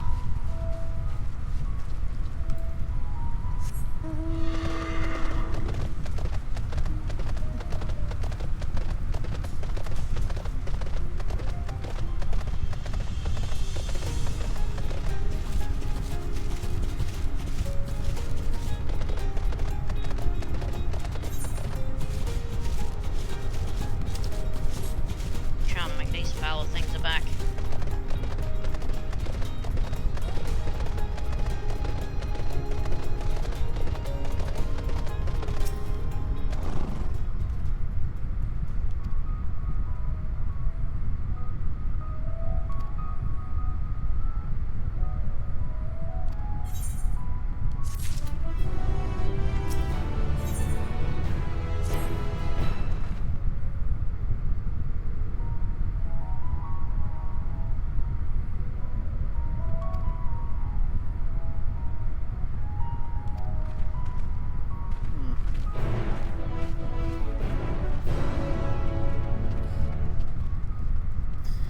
And a passing thought has hit me is, as much as I'd love to level up my main dancer, part of me is thinking if maybe one of the new jobs introduced in this expansion would be also a more thematically fitting one. So maybe Reaper for going through the Endwalker story.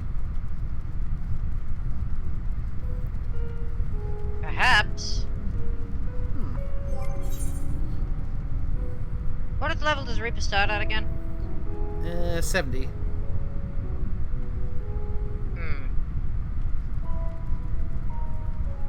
I'd be a little far behind then if I tried to do that. It gives me an idea though, since I've not yet picked up Reaper.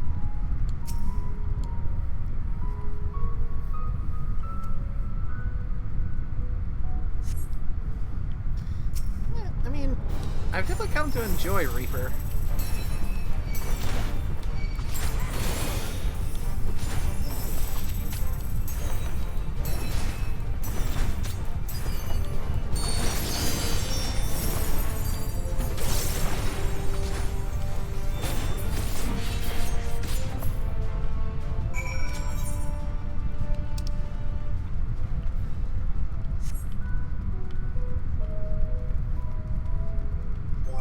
At this point, Dancer is almost 84, and Reaper is just about 2/5 of the way into 82. So it's doing the switch wouldn't be that much of an interrupt.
suppose there is a certain sense of running through the story in the new expansion with one of the new jobs.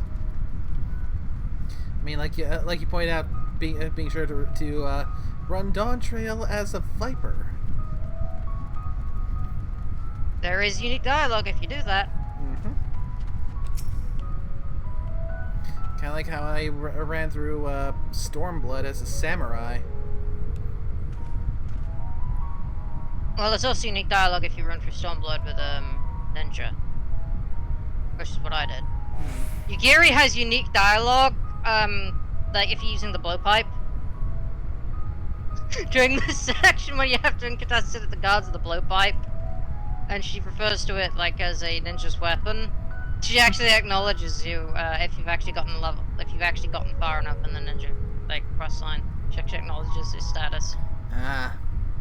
It even says Oprah would be proud.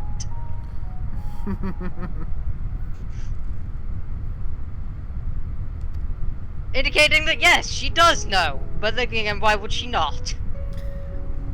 Yeah. I mean, Oboro, compared to Karasu...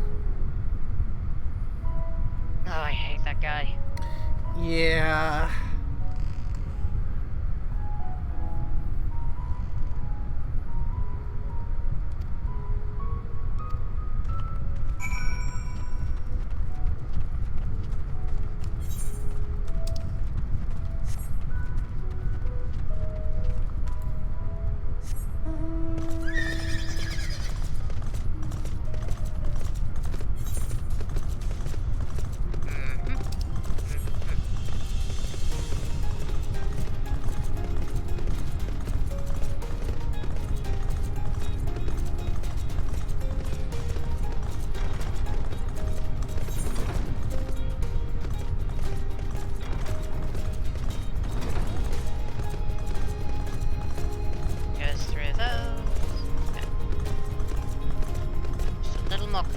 I think I'm almost ready.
One.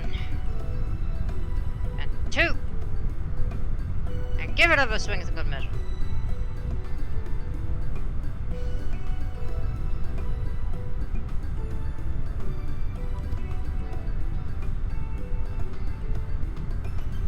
Good boy.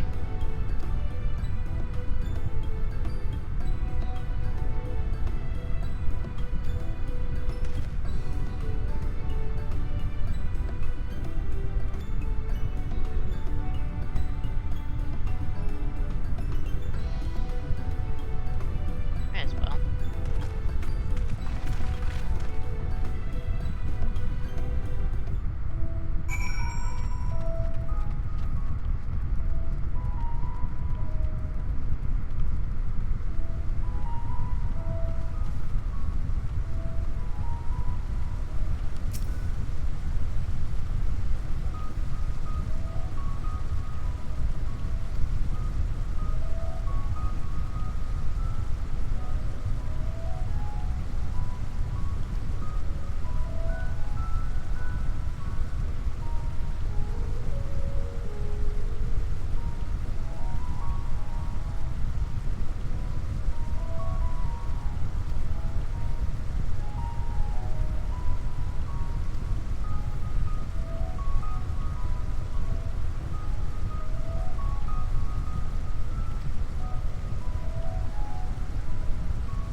Don't know, how far is the, coast? Hard to look away, isn't it?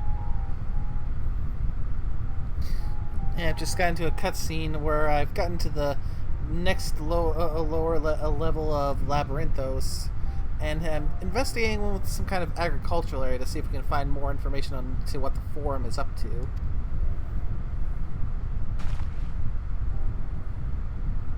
But they're more than pretty flowers. Heart blooms are attuned to ambient Oh, you've not been emotion. there yet, have you? Don't know where there is, so probably not. Right now I'm speaking to some kind of Rogadan botanist. You don't seem Where do I get iron convinced, ore? Need but that. believe me, Iron. it's true. Iron. Oh, it's all the way in Horizon's Edge, okay. This ashen grey, for instance, it mirrors the anxiety and urgency of those working nearby as they rush to fulfill sudden orders. Intense feelings like those spur the petals to change colour. Bright glowing hues in the presence of joy, dark subdued shades for frustration or despair. Yet even with the collected wisdom of Charlian at our disposal, we've yet to identify the underlying principle of this empathic effect. And there are other mysteries besides. Although the flower is extraordinarily long-lived, its low reproductive rate has made it difficult to find younger populations growing in the wild. With too few sightings to map its distribution, and no closely related species to track, we've been unable to pinpoint its land of origin. To further complicate matters, every culture, even dimly aware of its existence, has given it a different name and mythos. Our attempts to study it via the historical record have been an exercise in frustration. How interesting. A breed of a species of flower that can change its color depending on the ambient emotions of the people around it. Oh, that'll come in handy. As an avid botanist myself, I should one day like to unravel the Heartbloom's secrets. But I'm afraid other duties must take precedence. I will leave you to your thoughts.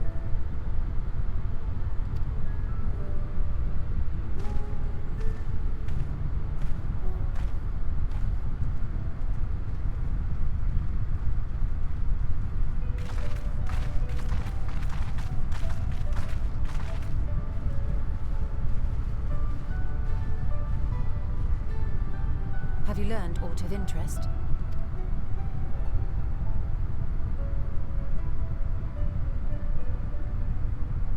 A flower that reacts to one's feelings.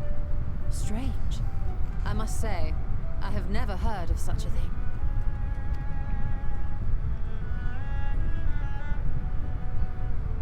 This is all very fascinating. But as it stands, we've failed to gain any significant insight into the Forum's undertaking. Indeed. While there is certainly enough activity to support Erenville's supposition that a priority has been placed on improving food production, unfortunately for our investigation, these workers were never informed as to how their duties serve the master plan. If only we could interrogate the Forum members directly.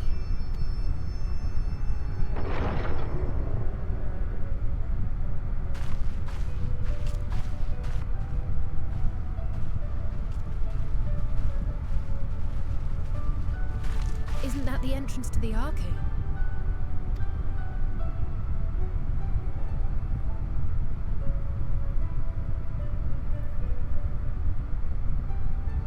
Look, there. I think that's Erenville. A little difficult to tell from here, but I think you're right. He did say he was coming down to make his report. Erenville receives his orders from the Forum. Would it not follow, then, that the superior to whom he reports is a Forum member, or at least a close associate? You mean to eavesdrop on their conversation? What of the risks? ours alone to bear. We won't interfere with Erenville's work, nor will he be I love implicated this as an track. accomplice. If you're not comfortable taking part, I can do this alone. Nay. I said myself that I wished to know Father's intentions. And no answers will be forthcoming should we simply ask nicely.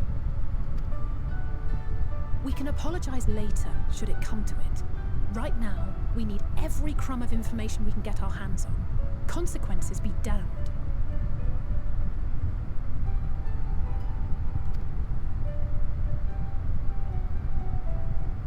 It might be best if you came along as well. In fact, we should all...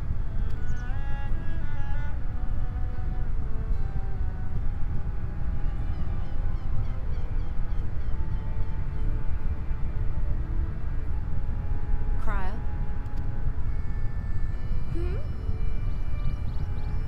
Oh, yes. That certainly sounds like a plan. I'm glad you agree.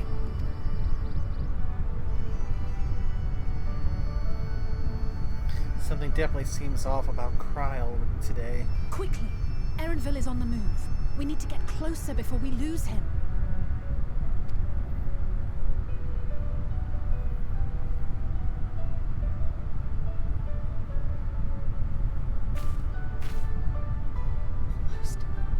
I can almost reach you.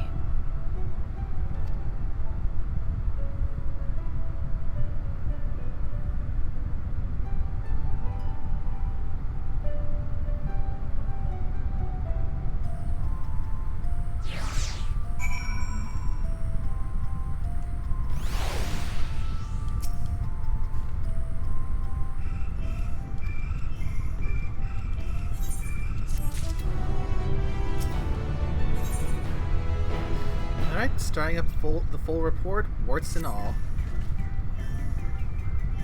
Lovely. If I remember correctly, that was the one you said I needed to clear before that one side quest pops up that you also have to do. Yep.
You could have warned us about this plan before you went and did it, Ishtola.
the title of the question of the quest, full report, warts and all, I should not be surprised that Ishtola saw fit to cast Toad on a lot of us.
I trust you will find your compensation to be more than satisfactory. We wish to make clear that we are pleased with the efficiency and thoroughness of your work. So much so that we have come bearing new tasks in need of your competent hand.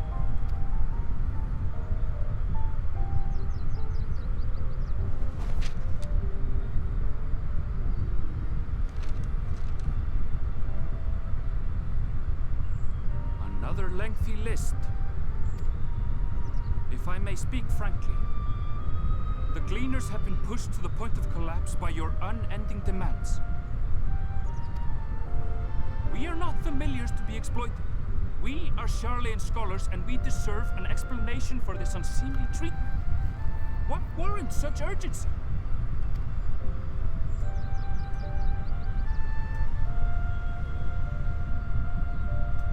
In an age long past, Sharlayan was charged with a momentous duty. And now that word of the final days hangs heavy in the air, the time has come for us to fulfill that charge. I can say no more, but I promise you this. All will be revealed in due course.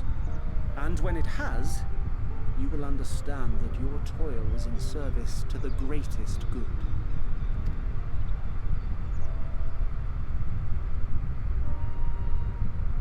Then I will do your bidding. For now. But unless you wish the Gleaners to rise up in protest, I advise you to offer tangible improvements for our working conditions. Your promised revelation does nothing to address present circumstances.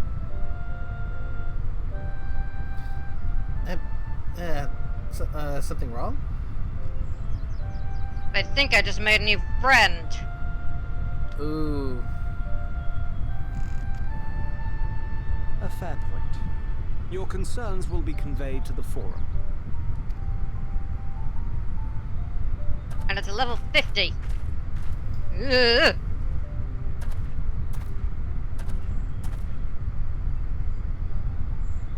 Right, if that thing wants to play, fine.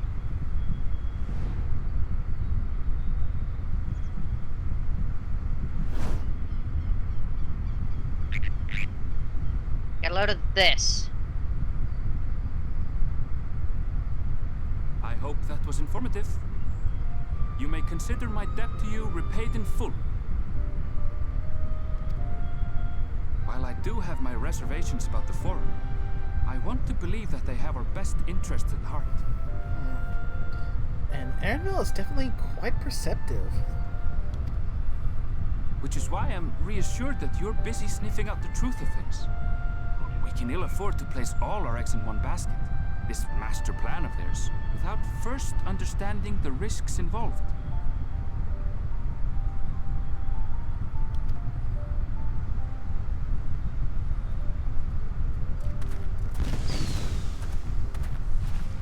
Wait! How did you know it was us? If you mean to impersonate a toad, try studying the real thing. And don't try to fool an expert.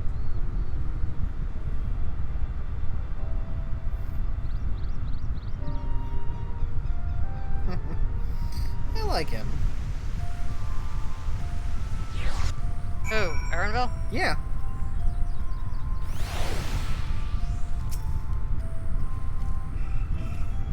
Good thing, because you'll need to get used to him.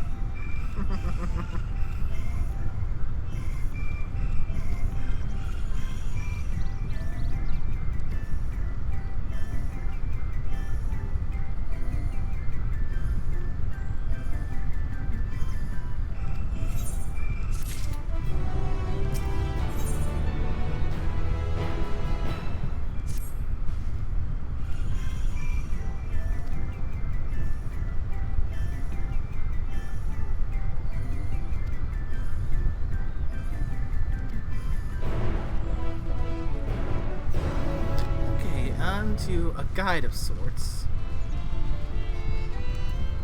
That's the next main quest. Yep.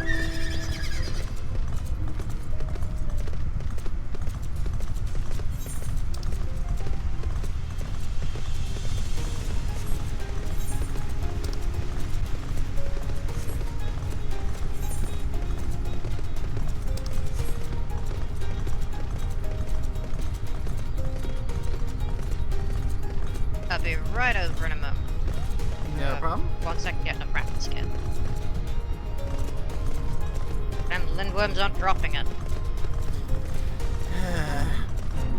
That's one of the things that can be so fun about things that involve leather is when the creatures tend to want to be rather stingy with their leather drops.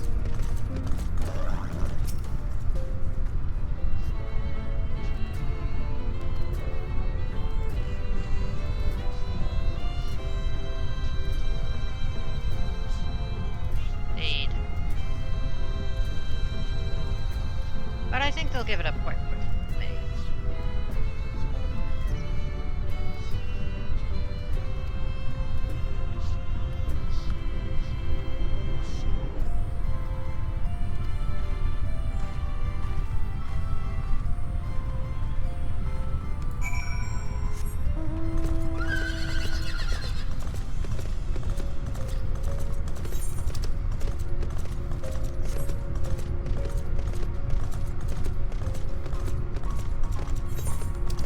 After a level 90 shuriken to the face of a level 31 is quite convincing.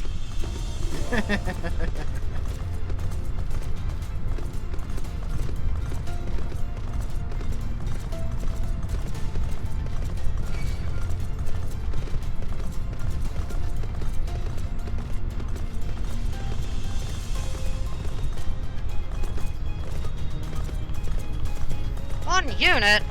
Damn it. Can't mark the system market at this rate.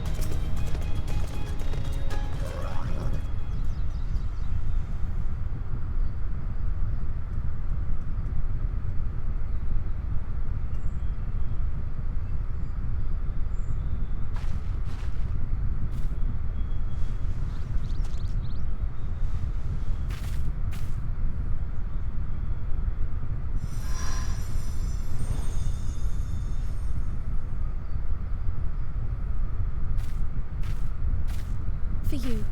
The spell will keep it from wilting. She said you would need it for the journey ahead.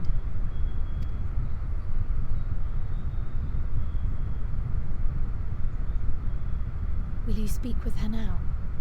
I cannot hope to match Minfilia's clarity, of course, but...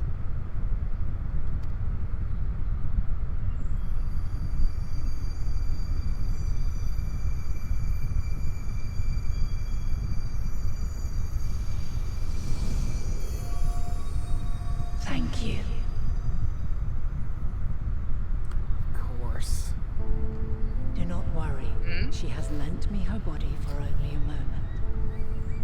That's why Krausen have been acting off, because Heidelin's been trying to use her as a phone to speak to me. Just as I could not save the first from the flood of light, it has become arduous for me to interact with the physical world without assistance. Though I might converse. Once you're done with that, I should probably be about the incorporeal form I assumed on the ship. I should be about ready to rejoin you once of casting even the simplest enchantment. my hunt is complete. Ah, that should be enough. Ow. It is in the depths of the ethereal sea. No, 7 skins speed. I'm 7 skins speed. I've got enough. Where my influence is greatest. Probably, but after Menphilia's sacrifice on the first, it was to the sea, here in the source, where I ferried her soul. I wish that gentle spirit to find rest. I should return temporarily to Limsa. Then I return to Sharlayan and use seafaring ferry system, rather than using Aetherite. Give me a cheap shit and use and another ferry. who may yet have a part to play, though that will depend on you. Wait, do I have to board that? Yeah, take the flower. Walk free, for you are free to go where you wish, to believe what you will.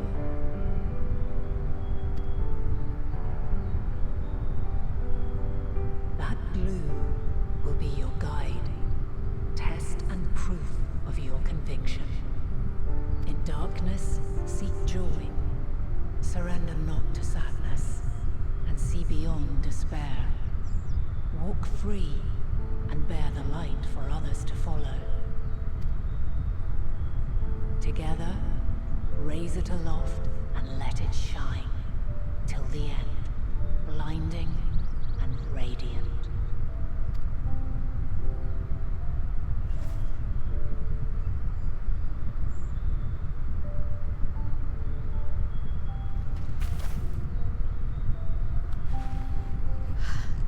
That was all too brief.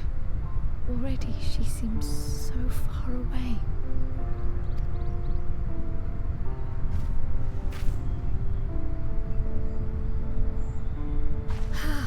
My apologies if I startled you. Ever since we began our descent into Labyrinthos, I had sensed another's will, straining to reach out. Even with my particular talents, though, I was unable to make a connection at first, so weak and tenuous it was. Once I took hold of that wispy thread, imagine my surprise to discover it was Heidelin herself. Needless to say, it seemed wise to learn what we could before letting go.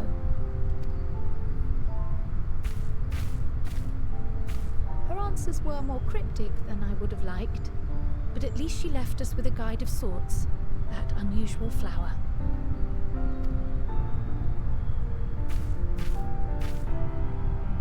Yes, we are definitely making progress. Always forget about the element when it comes to tanning leather. You can't be serious. We've done nothing wrong.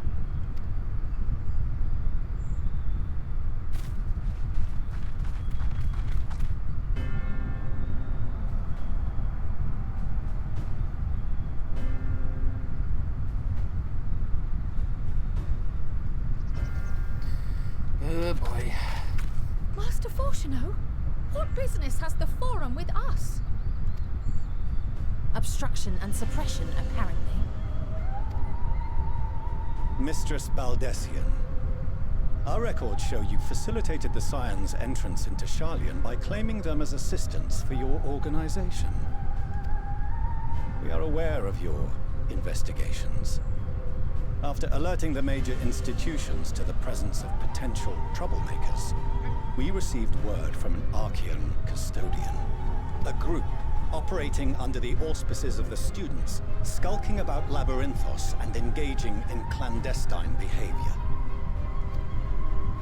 Clandestine? We may not have entered Sharlayan as scions, but we did naught to conceal our identities. Our only purpose in this city is to seek the truth. I can think of no reason why our actions should warrant the Forum's intervention. It is not our way to discourage the pursuit of knowledge, but the timing of such pursuits must be considered, not to mention their potential impact. With the world in chaos, we, the true caretakers of wisdom, have committed ourselves to an undertaking that demands the utmost discretion. And we will not risk its success by turning a blind eye to disruptive foreign elements in our midst. What then is to be our fate? Will you put us on a ship back to Eorzea? The Forum I'll be right will with you now. convene to examine your case. The results of said inquiry will determine your future in this city. As for your absent companion, he has already been detained. Grah! But why? Is reading a crime now, too? Reading is encouraged, celebrated even. Not, however, of the volumes shelved in the restricted section of the library.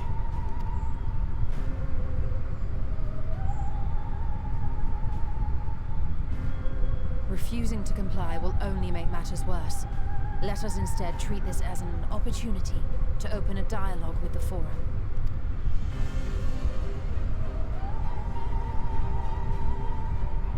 Silence is often one's best defense. I would advise against prolonging the proceedings with frivolous discourse.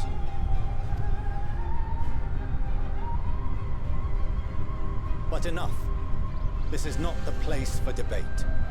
The rostra awaits. I'll just be a minute.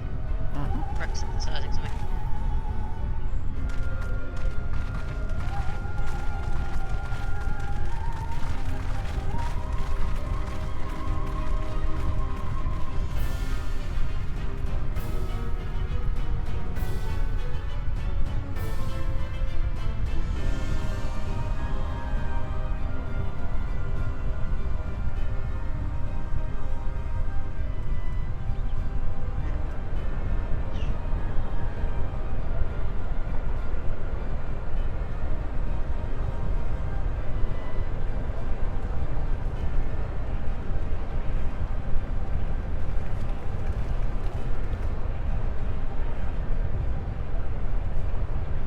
Forgive me. I was careless. We would have been detained regardless. This way, at least, we managed to stay together. I trust your time within the Forbidden Archives was well spent.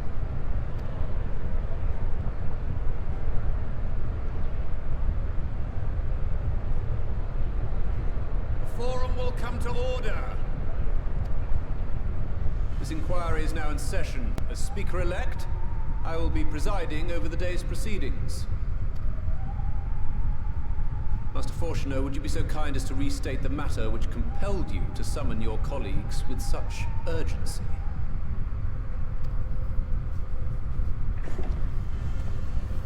As you are all aware, we recently denied Eorzea's request for Sharlayan assistance. Since then, certain individuals dissatisfied with our decision have taken it upon themselves to interfere with our work. They entered our nation masquerading as associates of the students of Baldessian. But these malcontents are better known as the scions of the Seventh Dawn. These militants wield influence with both the Eorzean and Eastern alliances, and are inextricably involved with the crises presently afflicting the world at large. Loose in our city, these warmongers sought to meddle with and expose matters of state secret. What are they, if not a dire threat to be expelled?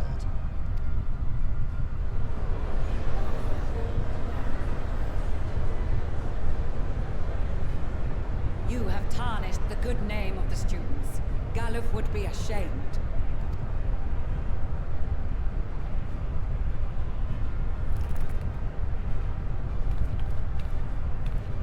Galuf Baldessian was never one to forsake his fellow man. Even if this nation closed every door and retreated from the world, he would have found a way to help the scions, help every soul of this star fight back against the coming doom.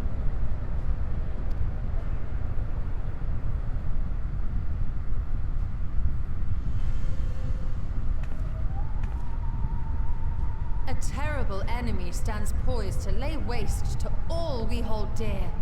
In the face of such madness, Eorzea reached out to Sharlayan, a respected ally, in the hopes of forming a united front. Was your curt dismissal truly the best you could offer? Or are you so preoccupied with your momentous duty of an age long past that even the end of the world is unworthy of your attention?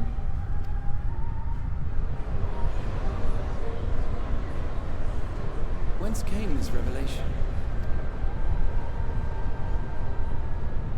From the mouth of a forum member within fortuitous earshot.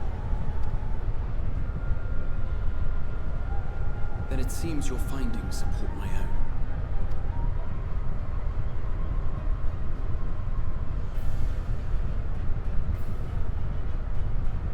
The reason I visited the restricted shelves was to study records of the forum's policymaking process, to better understand the historical trends underlying their most major decisions.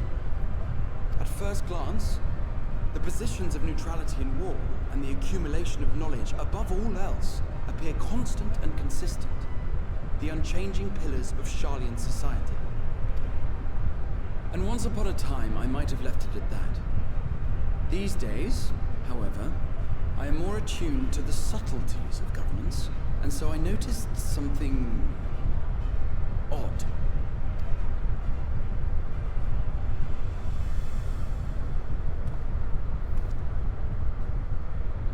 From a particular point in time, the purpose of these policies shifted. No longer was knowledge preserved for the benefit of society. Rather, society was to be gradually reshaped to ensure the preservation of knowledge.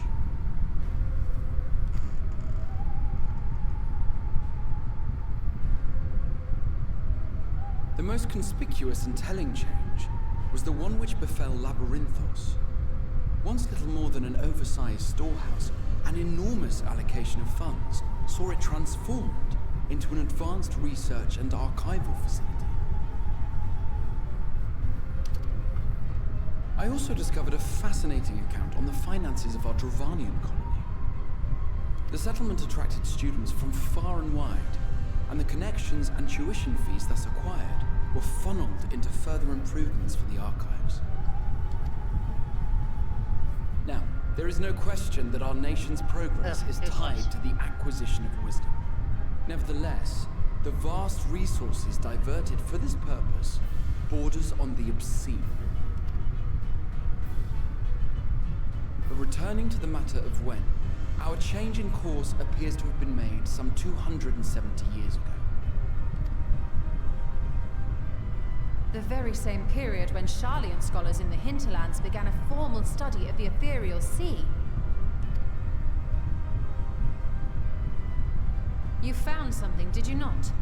And whatever it was, gave rise to your oh-so-important duty. Mind your tongue, Archon. If you had seen...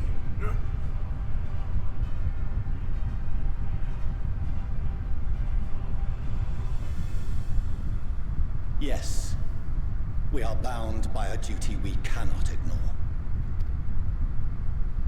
Knowing this, what would you have us do? Abandon our vital work and join you on the field of battle? We will never choose the way of the sword. We will fulfill our mission, not through strife and bloodshed, but survival. Come what may, we shall live on. We must. It'll do for now. Do as you must, then. But we scions will fight until the heavens fall. Until I'll be right over. I just need to speak with Frey, as I have finally crafted my new armor. Sorry that took so long.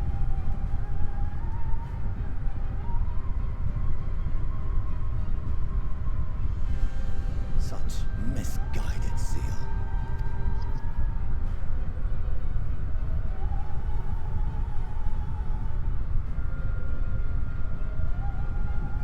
Father, Master Fortuner, I fail to understand the stance you have elected to take. But by the same token, I have yet to find a compelling argument to counter the challenge you put to us in Gridania.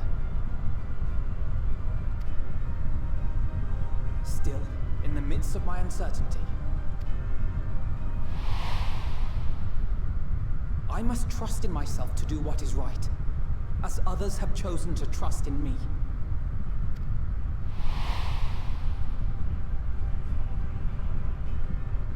So I will continue, as I always have, weighing the consequences of my every action, and allowing my hope for the future to inform my decisions. That's quite enough. Have you all forgotten the reason for this assembly? The slowness of crafting. Scholar Monteshane. He's the head of the studium and an old friend of my grandfather's. Honestly, every discussion devolves into some interminable debate. Terrible habit. Let's return to the topic at hand, By their own admission, these scions have resolved to fight alongside the Eorzean nations against the doom which swift approaches. But there exists no evidence of an attempt to incite our citizens to do the same. Furthermore, while our decision may well have been the correct one, we cannot simply bull our way through these disagreements without inviting doubts or objections. Put yourselves in their place.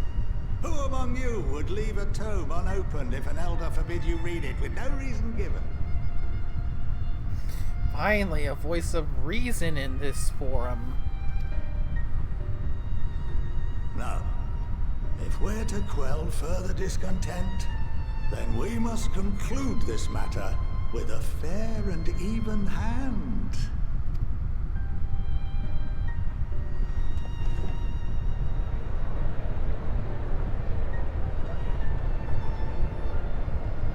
Order! We will have order! Master Monteshane raises some valid points. Keeping such concerns in mind, I propose we enforce the following measures. Until further notice, the students of Baldessian are to cease any and all activities within the domain of Sharlian. You will also refrain from any further investigation into the Forum's decisions and duties.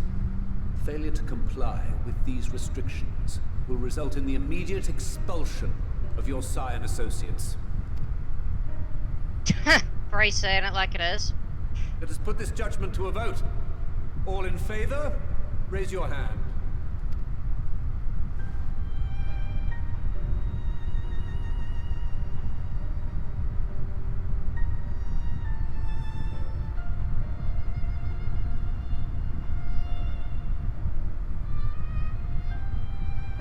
I count 51 for and 48 against.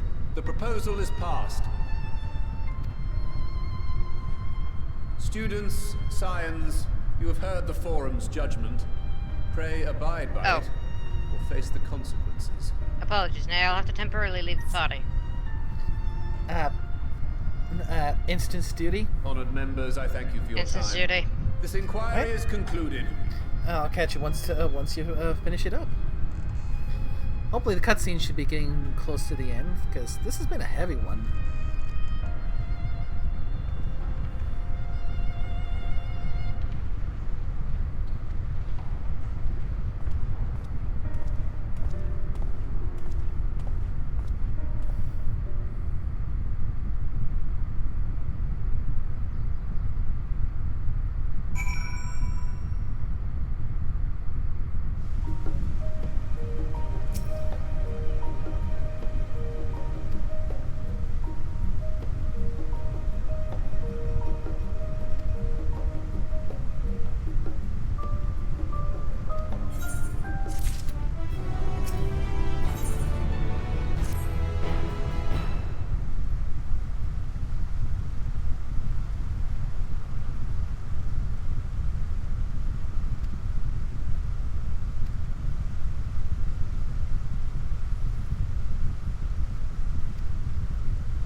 Oh, Twin's mother. This is a new face. Emelians.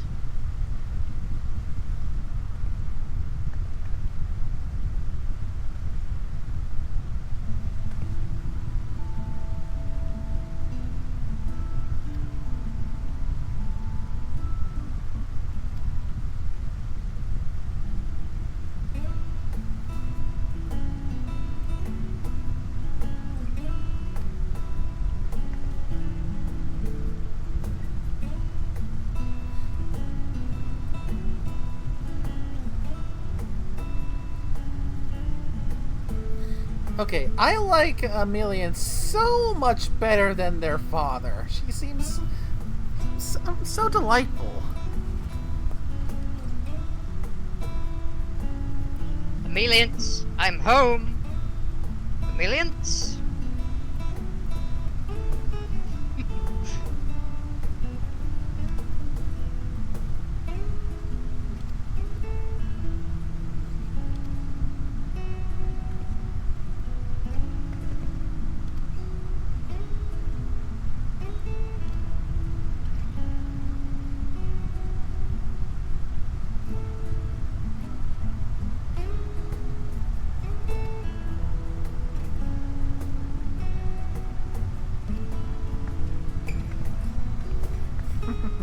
I like her.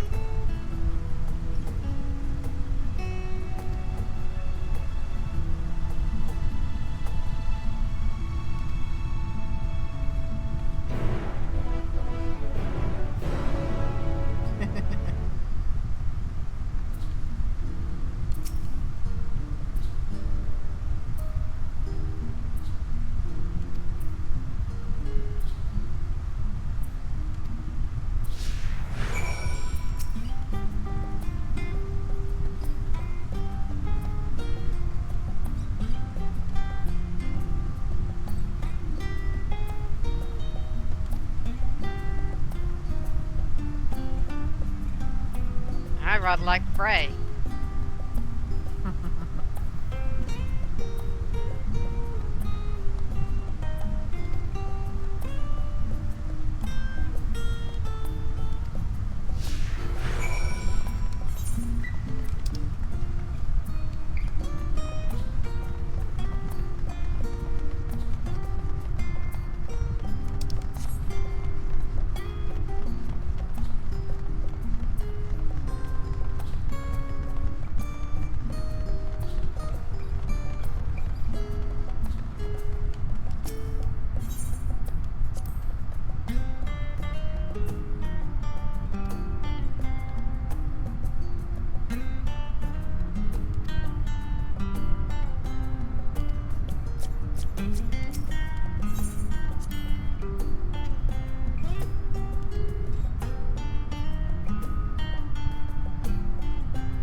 Still in Ishgard, are you? Not in Ishgard, in Charlotte. No, not Ishgard, Charlian, that's what I meant. I'm having a brain. Charlian. Yep. Old Charlian, yes? Yep, old Charlian. Paying a visit to Alfred and Alice's old home with their mother for Welcome a little visit. Lady.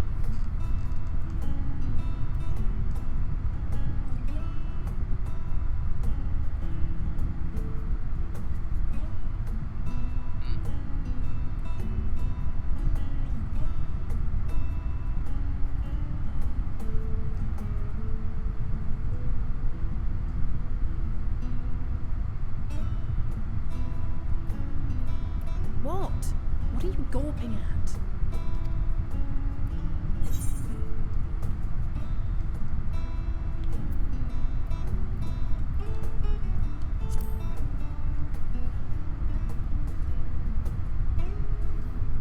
I'll have you know I'm quite fond of the Rising Stones.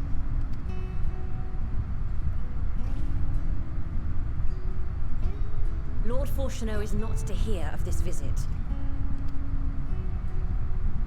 And I should also like the children to have their gifts, ere my husband makes his return. As you wish, my lady.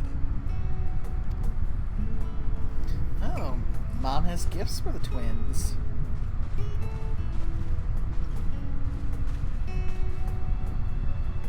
Master Alphino, Mistress Alice, if you would accompany me upstairs. We shan't be long.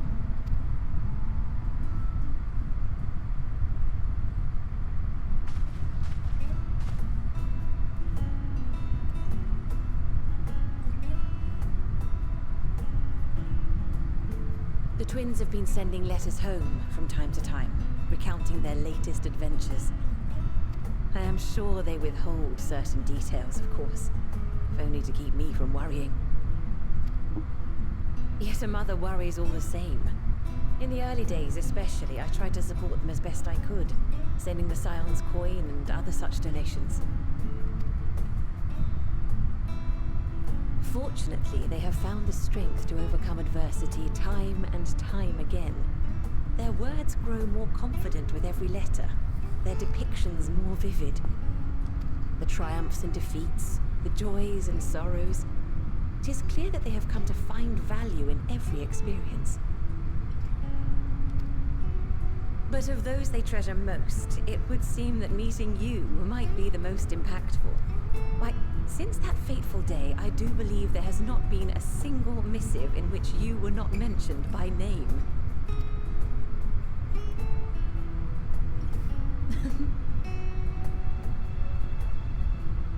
Tis plain they care for you, and I am glad they have such a steadfast companion watching over them. Under normal circumstances, I would offer you tea, but alas, these are anything but. In any event, why don't you keep me company whilst we await my children's return? Perhaps you might regale me with a tale or two of your exploits.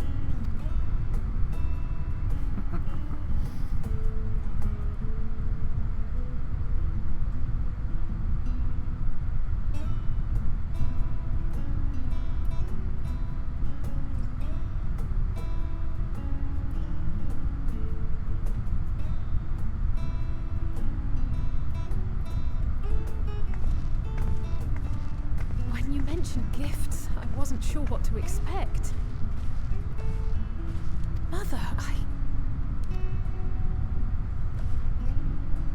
Oh, look how well it fits you. And the style is to your liking? Ooh, new duds. It's perfect. Exactly what I would have chosen. But please, tell me you had something different made for Alphino. Yeah, looking good, Alice, eh? Yeah, you're definitely pulling the red mage look off more with some actual red in your attire. Naturally. You are hardly little children anymore. And while I shall miss dressing you in those precious matching outfits, I must respect the individuals you have grown to become. See for yourself.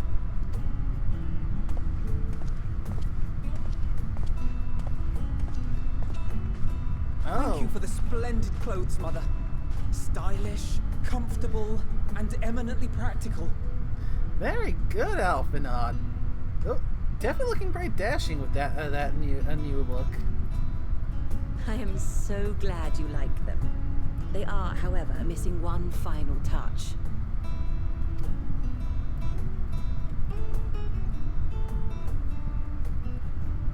If you would allow me, Master Alphinaud.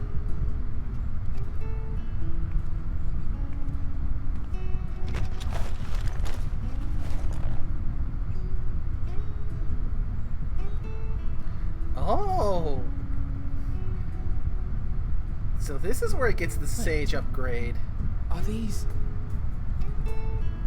A sage's tools of the trade. They belonged to your father.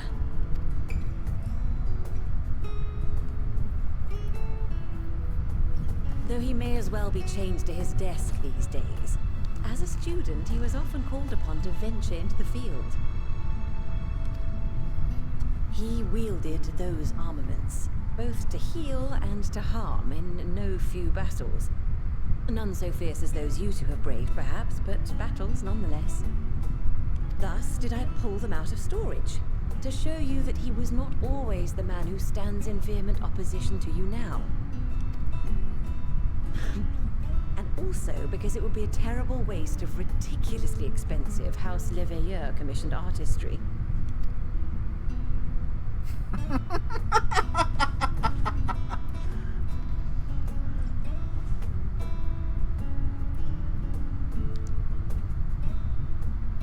And the soul stone to put it all together. These devices are quite difficult to master, but someone of your extensive experience should soon have them darting about with grace and aplomb.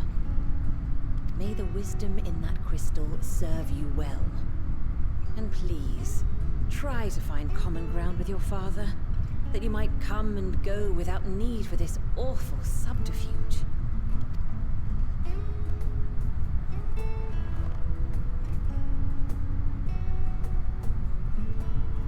We will, Mother. I promise. My final gifts to you, before you run off, are an observation and a suggestion. Firstly, Fortunato has ever been a serious man, but it was only after you were born that he truly lost himself in his work. I may not know the Forum's inner workings, but I know your father's. The timing of that change in him holds some significance. Secondly, do not seek to best your father with words. Far better that you simply show him. Let him discover the merit of your actions, after they cannot be undone.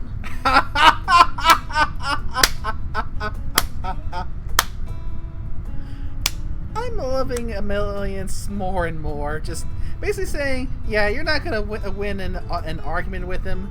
Just go get shit done, and then just prove him wrong to win.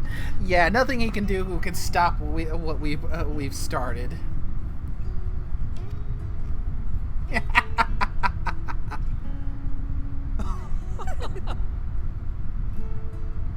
Oh, Mother. We shall take your wisdom to heart. Thank you again for these gifts, and farewell for now. Safe travels, my children. Eat well, stay warm, and keep your friends close.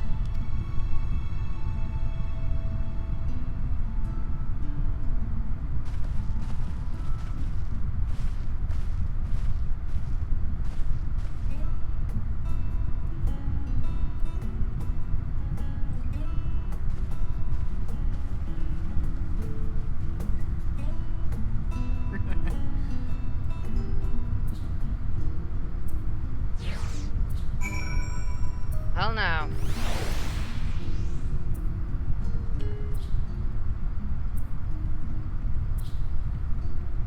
Okay, long enough. Though I'm one to talk, I'm sure.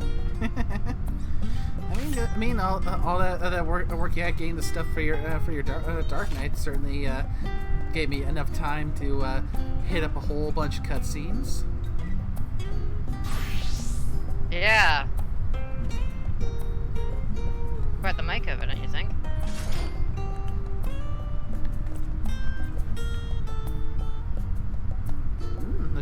not sure I'm digging it quite as much, but you know, it's the tortoiseshell gear. Yeah, it definitely works for the level. Yeah. I'm planning on getting something different better later on, though. Well, I'm ready to continue if you are.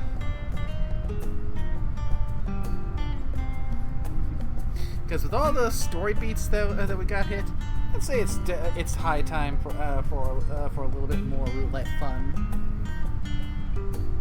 Absolutely. Planning on bringing the Reaper along, are you? Yeah, I think so. Give it a little push to catch up to where Dancer was, and maybe surpass it a bit. I mean, technically speaking, I could still be seeing as dancing, just a dance of death.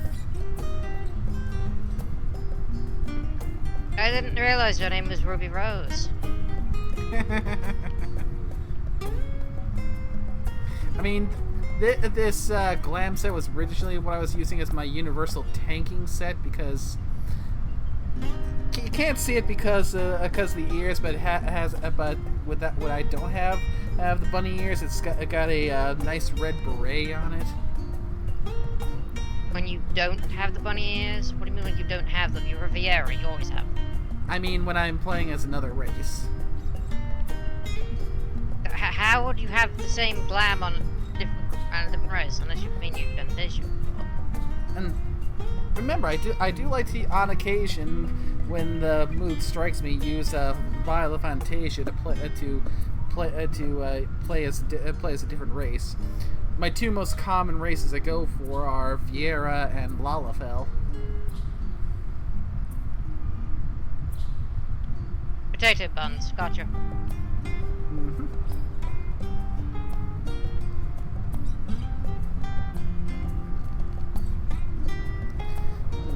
Yeah, I have on occasion run Aura and Mikote. I've not done I don't think I've done a whole lot of Hures or Ellison or Rogaden either. And well, the Hrothgar, that's well, as far as going in Fem, that's still pretty new. So the only Fem Hrothgar I've got is the one I made to just try out playing as the race, which I showed you an image of Manath. Who, if I remember correctly, is pushing level 70, and I'm nowhere near the end of A Realm Reborn.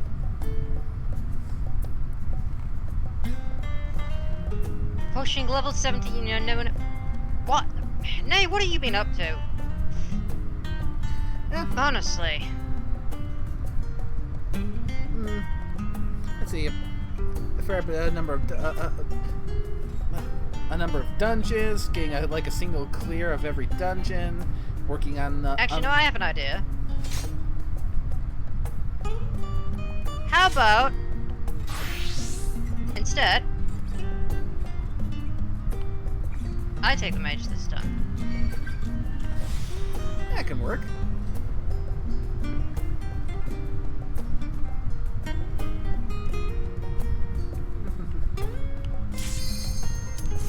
Oh, we got one already. Nice.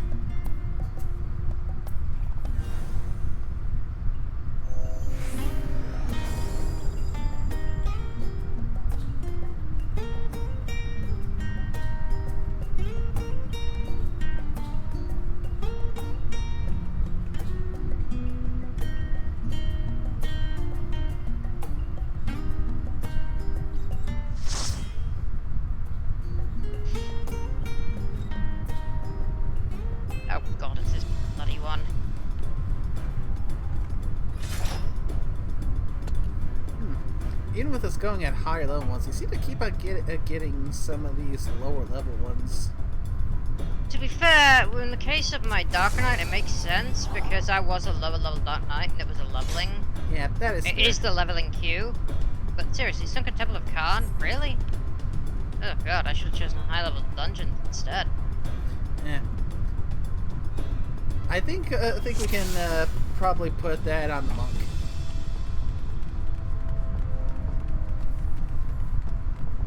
Most certainly.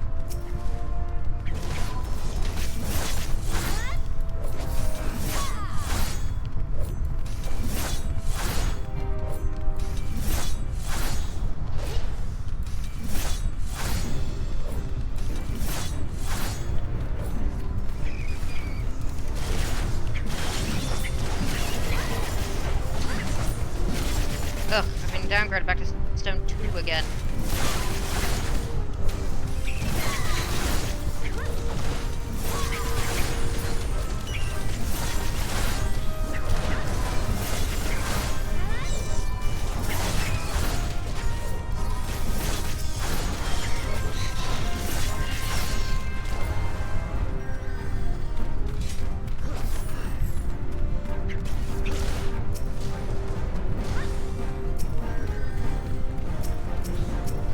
Crazy tank, I don't have my blood lily yet.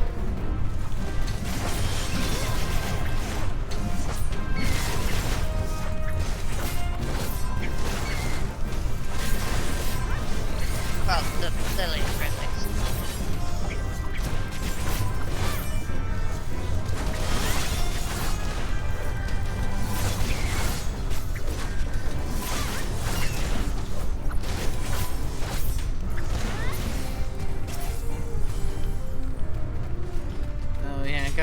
Also gotta be careful on this because this is the one where we got the bees that have final sting.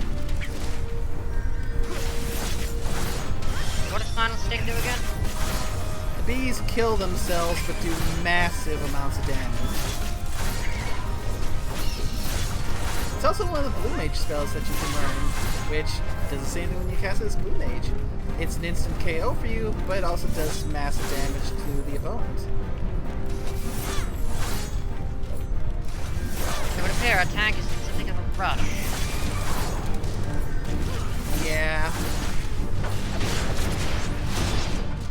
And that sudden drop in HP means the bee went and got the final sting off.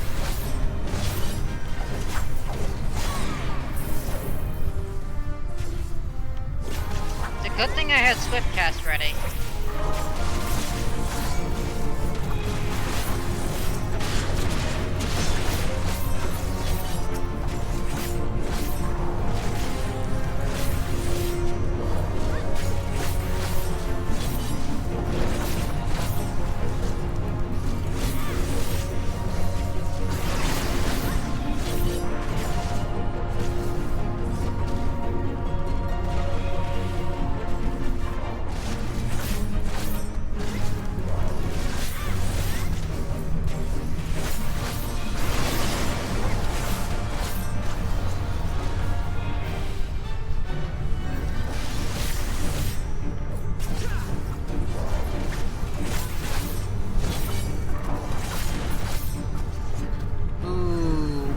Got hit with a final sting.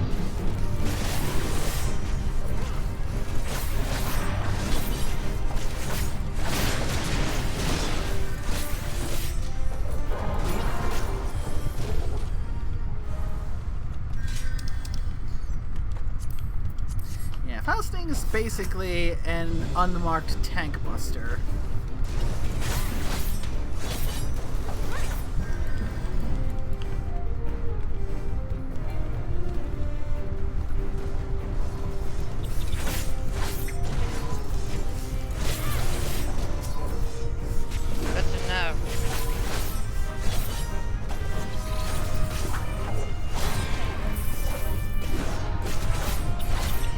Unfortunately, our tank is incredibly impatient.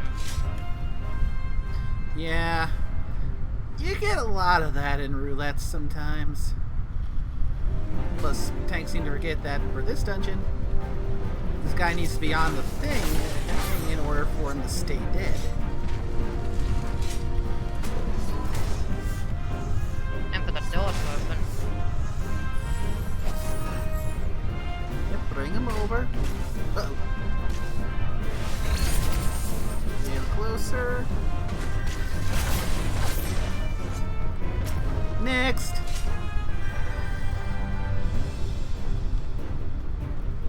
Realize for these ones we technically don't need to kill them, we can just keep running, right?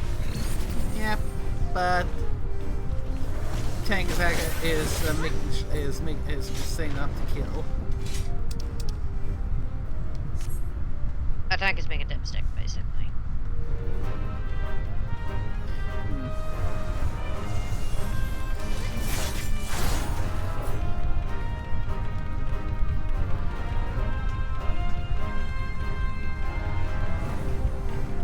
And just one basically seeming like the one effectively trying to go and kill everything, but I think he might have missed a few back when he was coming this way. We don't get any rewards for that. Not anymore. We get teeny amount. Yeah, we don't get a teeny amount. We get maybe like a teeny amount of kills. The only time we get XP is when we kill bosses. Yeah, I mean we used to get experience from getting kills for all the enemies here, but not anymore.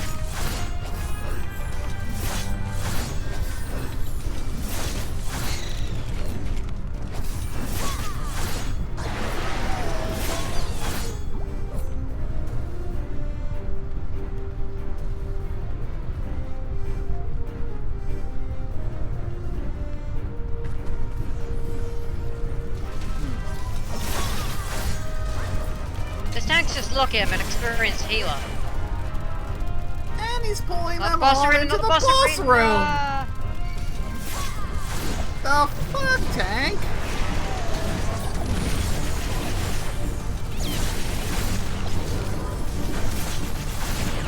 I only have 2 healing spells. 3 if we count Medica 1. Yeah, tank. Healers aren't miracle workers. There comes a point where you're taking so much gosh darn damage that even a skilled healer can't keep you topped up.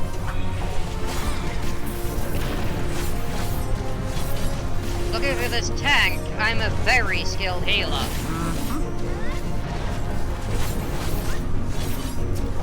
After all, I've been at it for 10 friggin' years. Even though I have FF14, but I don't know where to heal. Hell, I've been healing in WoW and the Old Republic before I got into 14, and sure, healing is generally different in both of those. 14 is a very different beast, but the fundamentals are the same. Yeah, the biggest thing about healing in Final Fantasy is that even as a healer, you're still expected to DPS. If you got free time to throw DPS in, throw it in, because that in that little bit of DPS that you can throw out can still mean the difference between wiping to enrage with like 1 or 2% left and downing a raid boss. Yep.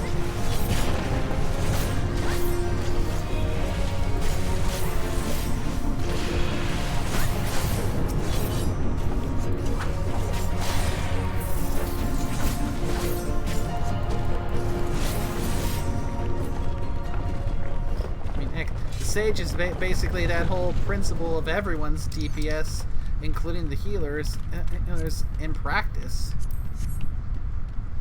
Because, you know, the whole, you actually heal by doing damage.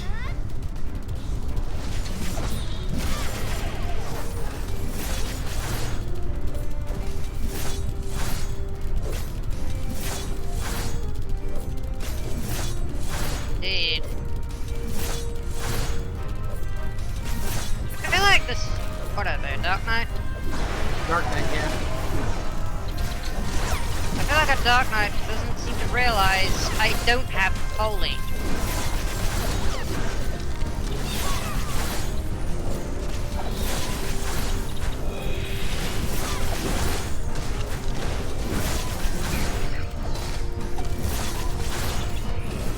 Yeah. I mean, just the other day I was running a dungeon where the tank was. Well, let's just say they were quite squishy. And how so exactly? It was a high-level dungeon. It was a level 50. They were at level. It was Snowcloak. And the tank had like item level 90 gear.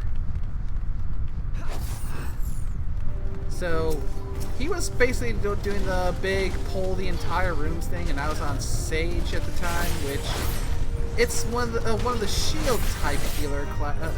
So I don't have a lot of powerful raw heals.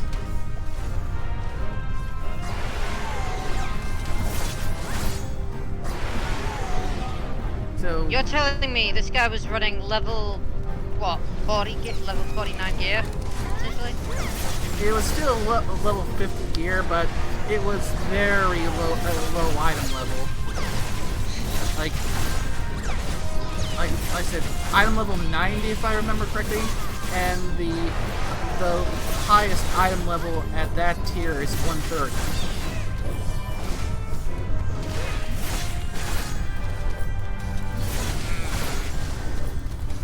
Whereas my average item level right now is 116. But then again, my item level's all over the place because I've got the Orthodox Chakra Healing, Daystar Amulet, Daystar Ring, Orthodox Ring of Healing. Yeah. Basically, the entire Daystar set with a couple of other items stuff to it. Yeah. I think most of what that tank was wearing in that dungeon was crafted here.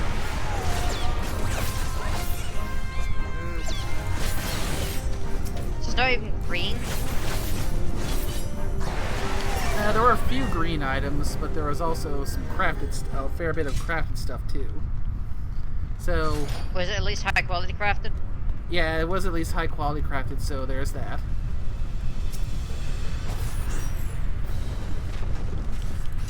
But yeah, he was taking so much damage.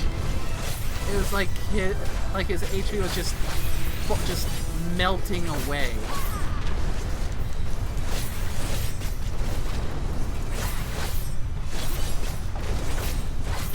And as much as I like Snowcloak for its aesthetics, and it was the first time in a while that I had been down there, having a couple of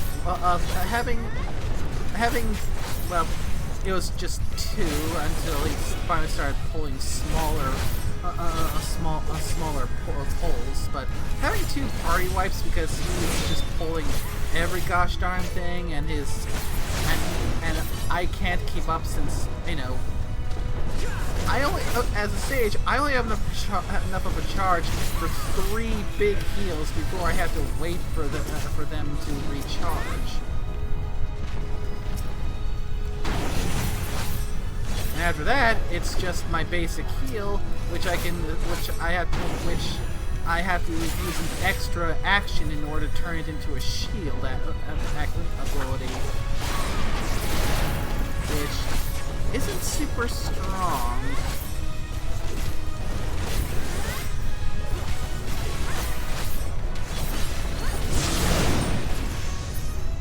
Yeah, again, one of those things that reminds you, yeah, healers aren't miracle workers. I'm just friggin' like something you learn the hard way as a healer. Mm-hmm. One of the things should always reflect as a healer.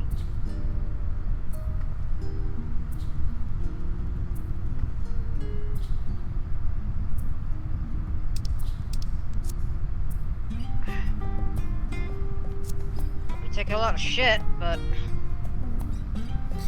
yeah, that's the thing. Healers, they're definitely one of the most thankless job classes because, and yeah, after playing healer in MMOs and such, there's a reason why when I'm watching like certain anime, I see the depiction of the idealized healer. They're like, oh, I just want to help. I want to support everyone. I want to make sure everyone's able to fight their best. I don't get the same reaction as I do when I see the jaded healer, the one who's like, listen, fuckwads, your life is in my hand. I gotcha.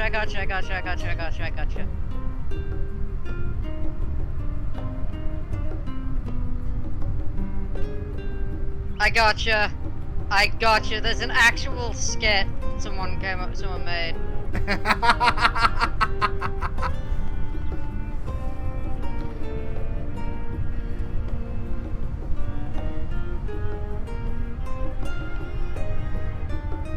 There you go now, let's take a closer shot.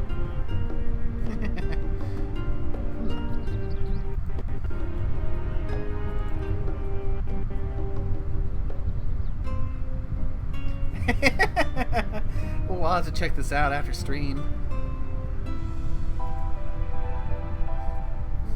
Because... yeah. I've lost count of how many times in, like, other games, because... the little bits I've done healing in the Old Republic, times I've run healer in World of Warcraft, times I run healer in there, right in this game here. You know, it's like, oh, you greedy fucking bastards! That yellow space means that they're about to do really big damage to you. I don't care how big your numbers are. As soon as you die, your numbers become fucking 0.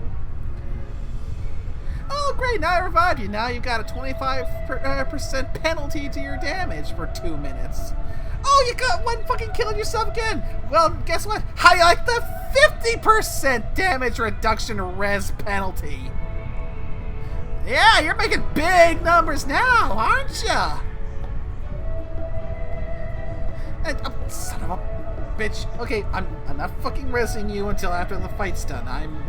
I've got my mana is better spent on keeping everyone else who's actually paying attention to the mechanics alive.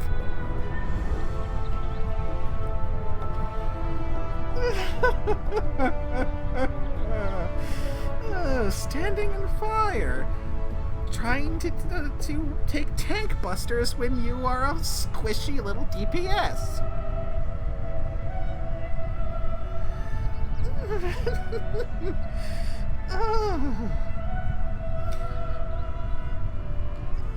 Sorry. Ooh, I got... yeah. Yes, audience, this is why you do not piss off a healer. We are... understandably very pissy when you start pissing us off. We understandably have a lot of pent-up frustration. You never piss off the healer, especially when it's lore accurate, especially when it's lore wise, because the healer knows the best ways to hurt you.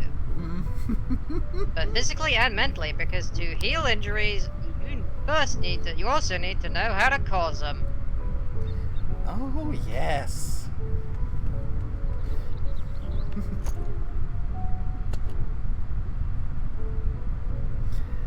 Oh.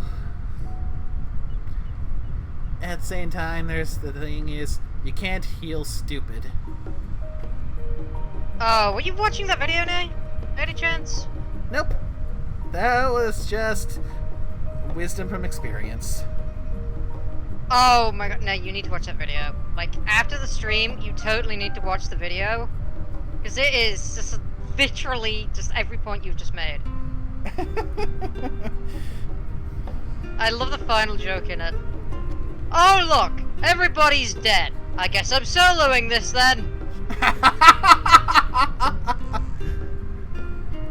That does kind of remind me of one of those kind of moments I had here in Final Fantasy. It was during Heaven's Ward, where it was a duty roulette for a hard fight of the Ravana trial.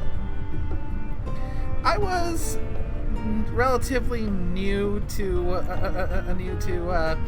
Astrologian at the time, and basically people start going down a lot, and while everyone was trying to say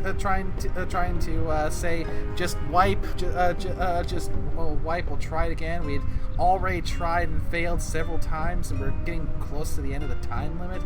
I was just deep in the zone for that, and just constantly out of mana, constantly trying to revive people. Get a tank up, get the other healer up, get the DPS up, and oh no, Nay, look what it is! Oh fuck, we got the Praetorium! Alright, everyone, get your popcorn ready and get ready to make yourself a sandwich, because we are in Cutscene City!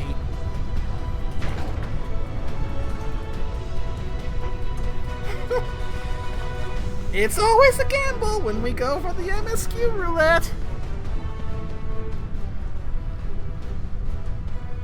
I mean, hey, there's like 2 MSQ roulettes we can really get. We can either get the one with this one, or the one with what's-face. Yeah, and the Ultima weapon fight itself. So, yeah. Well, yeah, but that's like... So, yeah. That's like 5% chance of getting that one. Yeah. Meridianum and the Porta Praetoria, those are the ones you're lucky, because those are nice and fast and have minimal cutscenes. The Praetorium, on the other hand, well...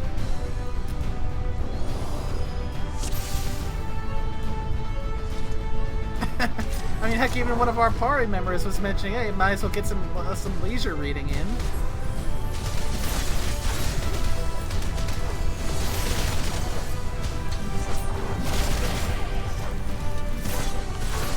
I have access to Holy again! Yay! Fear my wrath!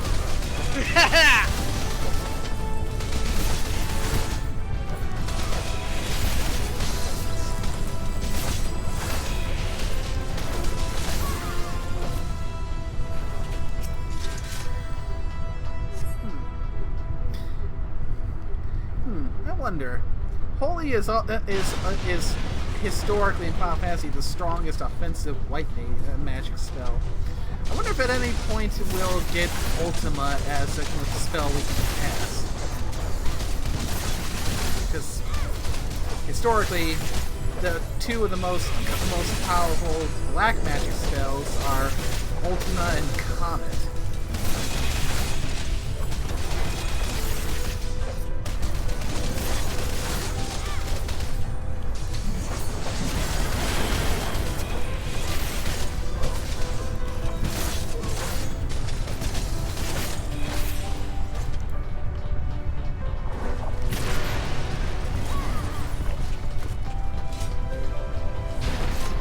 I love the fact that there's just 2 Viera and 2 Ara in this party. Ooh, nice and balanced.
Here we go for the first one.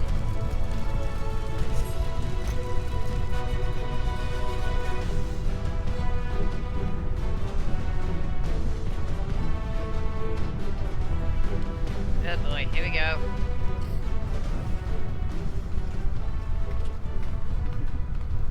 Do you have any 3s? Go fish.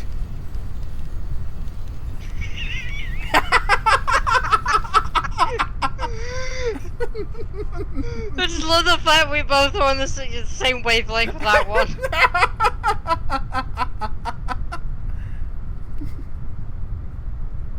Absolutely same wavelength.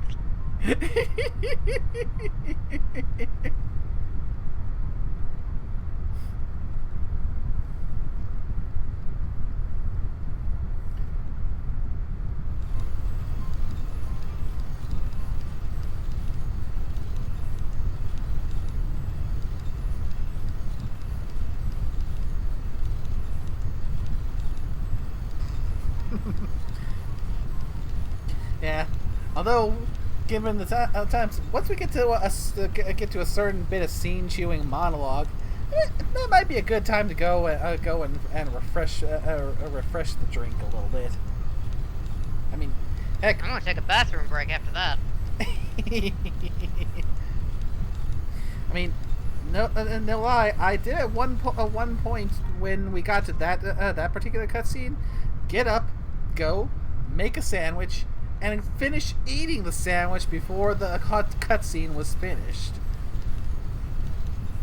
And I wasn't even rushing the damn thing. I was just taking my time with it. I mean, I will say one thing for Gaius' original voice actor. He's voiced by Richard Epcar. So that's an absolute win in my books. Yeah. Fucking voice of Daisuke Jigen voicing Gaius Van Baelsar? Fucking yeah, hell yes. I'm kind of disappointed they didn't keep him, but he's probably still voicing Lupin the Third. You know, the dubs for Lupin the Third that they're actually coming out, or any that's not finished. I wonder if they're actually dubbing Part 4. Or Part 3, sorry, Part 3. They didn't put dub Part 3, that was Pink Jacket. Pink Jacket was Part 3, wasn't it? Not sure. I'm most familiar with Part 2. Ah, the Red Jacket series. Well, first Red Jacket. I mean, that was the one that they would play on Adult Swim, so it's the one I had the most access to. They actually, did you know he's actually, Richard Epcar has his own studio, and they actually did the official dubbing for Part 1, finally. Oh, really? After about 50 years. Yeah, but after about 50 years, I've finally gotten around to it, because, you know, Part 1 came out in the 70s, so I think. Yeah. Yeah. And there was that one CG, a more recent Lupin movie that came out. That was a fun one.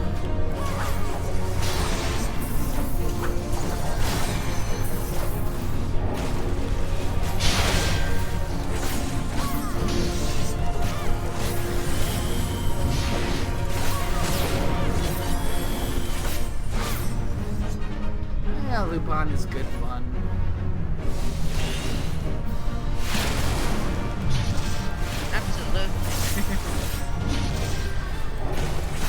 I don't remember the actor's name, but I hope the guy playing Zenigata had a lot of fun with the role.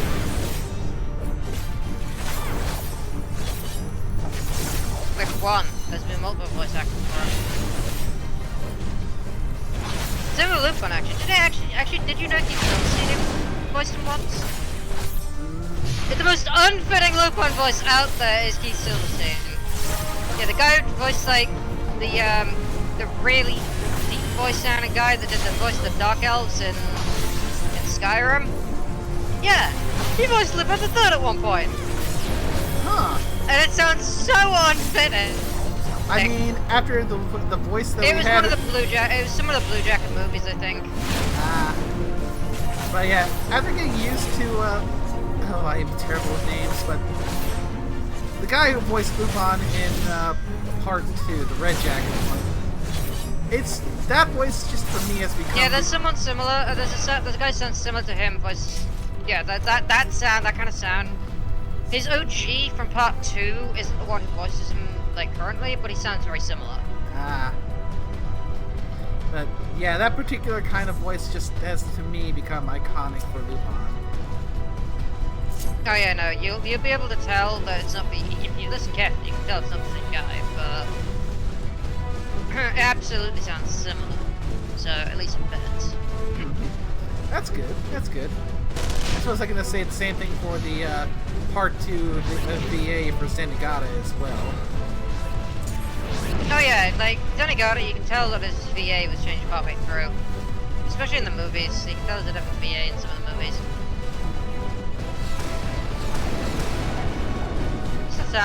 He's still one of my favorite lines. He's walking down that train track. He's walking down that track, that train. I wonder if this is one of those sex dreams I've heard about. He almost gets hit by a train. I'm sorry, what? You think you're having a dream and you think it's some kind of sex dream? I'm sorry, fuck what? Oh, the what kind fuck kind of like, reading material has he been getting his hands on? Oh, the kind of unhinged things that came out of Senegata's mouth.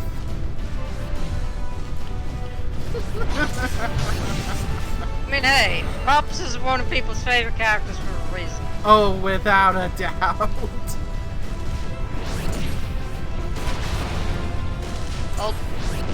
Old Pops himself is one of the absolute favorites.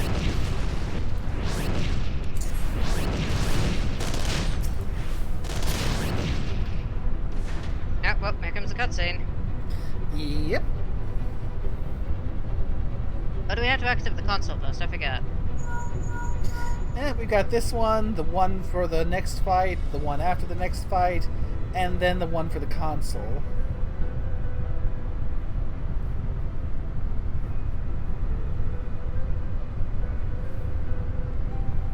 Oh yeah, right. Nero is before. I forgot about Nero. Nero to call Skyver first.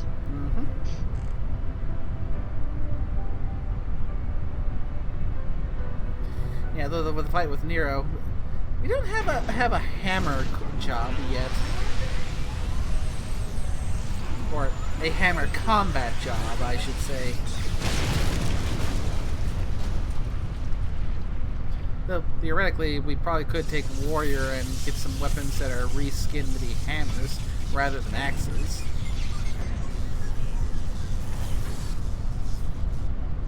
Pretty much. Swinging an axe isn't that too different from swinging a hammer. Fundamentally, at least. Yep. Especially given with some of the things that they do with Warrior, because I've not gotten myself to behind a fold for it, but I've seen what apparently is one of the new skills. Just takes in their axe and makes it freaking gigantic.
Yeah,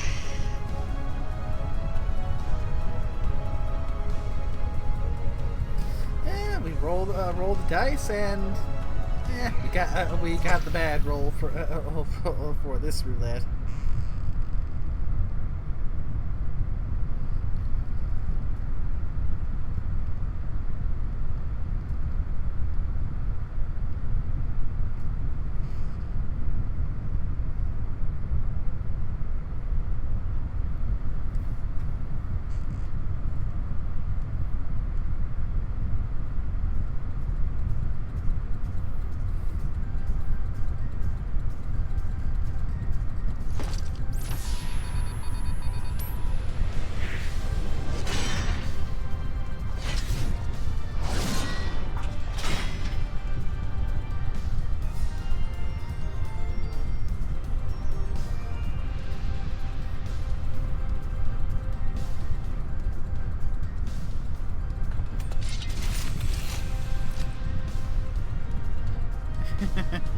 I kind of like how with that particular scythe I'm using, you get that little chainsaw rev when you unsheath the weapon.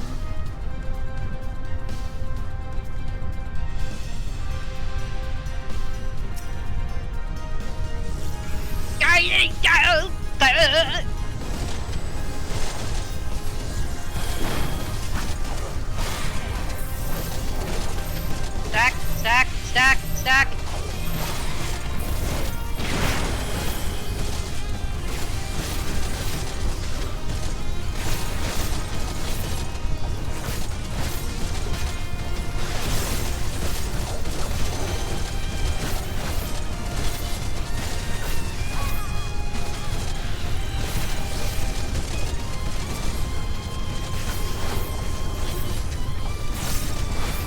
Did he just make a villainous pun? Yes, he did.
Oh hey, I leveled up. Nice.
Here we have guests now. Oh, yay! Dorothy has come to say hello! I am currently wielding a chainsaw scythe. Do you really want to push the issue now? Oh, darling. You know you're threatening me with a good time. I was waiting for that. You're not gonna let that joke go. Do you really think he would ever? Oh, here comes the bathroom break. Yep. Oh, come on. We're just having some lighthearted fun. Especially if it'll help you improve thy mood. So, yep, looks like it's time for bathroom break. Sid's finally talking, that means it's gonna be the guys from Belzer cutscene. Yep, we're at the point where we're gonna get at the long-winded villainous monologue. Well, I'm going to the loo. I'll be right back.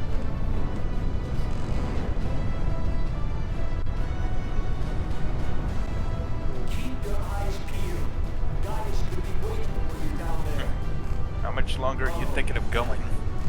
Well, not 9 p.m. is usually the rough cutoff point, so by the time this roulette ends, there'll probably be a safe stopping point, more or less.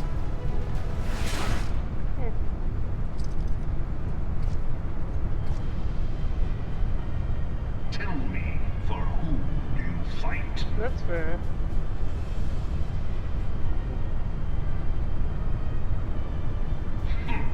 Do you believe in Eorzea?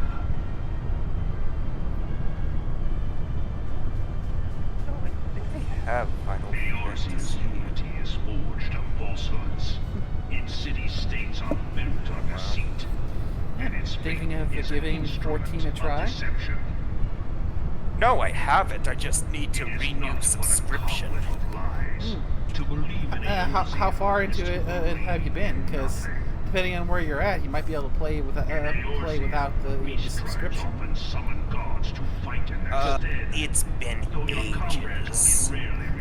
If you're in the middle of a Realm Reborn, Heavensward, and/or Stormblood, for sure those are the bits of material that is free to play. I was given to understand they were your I can't remember which one it was. I know it was weird because I think I did side quests with a couple of the classes, getting distracted from the main story. They will answer, so long as you lavish them with crystals and gorge them on ether.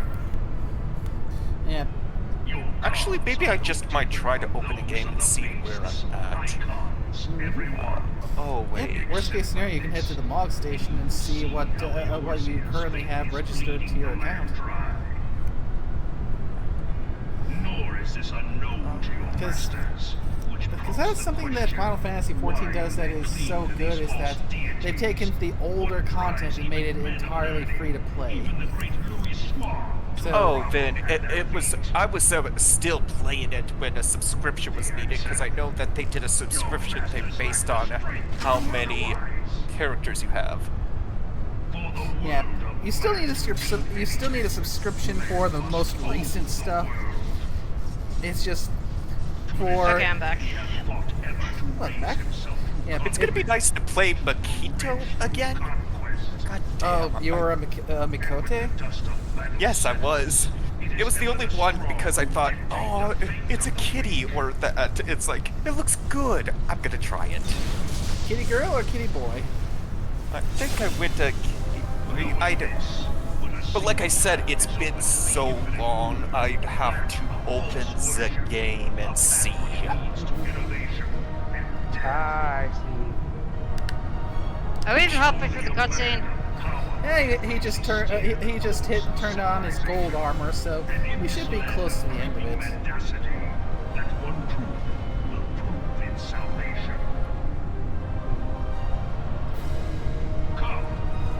Yep, there we go. Just drew our weapons. Time to end this. This one, yeah, I've always known this one long.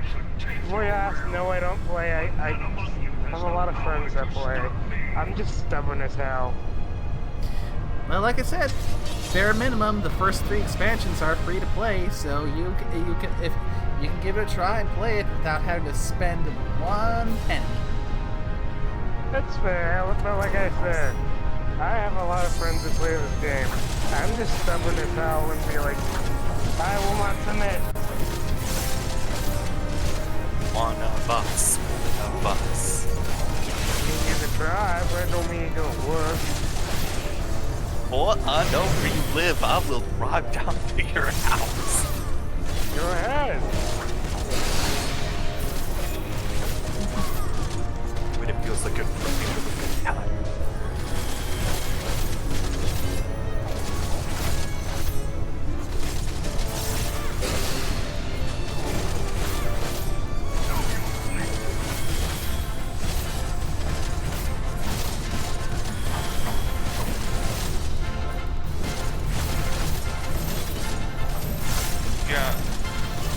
I think a friend got me to try Final Fantasy, and then we were playing for a bit, and then it's just been ages since I picked up the game again. Well, if you end up picking it up again, I'd be happy to join and help you out a bit. How long it's been from what I remember, none of the classes that I was trying through are above either 5 or 10. Oh, you are still in the middle of a Realm Reborn, so you are definitely in the free-to-play territory. Oh, yeah. Yep, it's opening Final Fantasy A Realm Reborn.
Level up.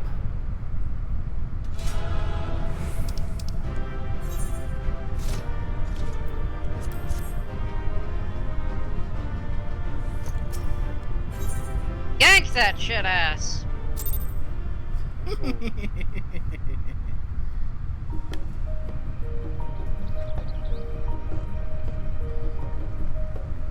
That went well. It was Gaius. Mm-hmm. I mean, Jesus. Guys went Bailsard. Think it would go badly? I actually have, believe it or not, found ones where it has gone badly. Much to my immense surprise.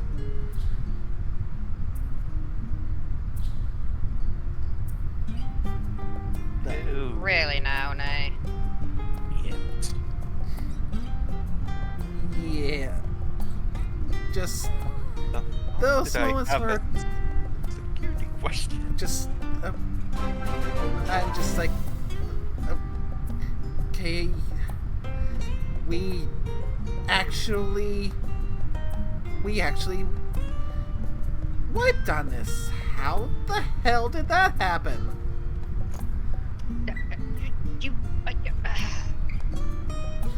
Don't look at me. I was doing my part the best I could.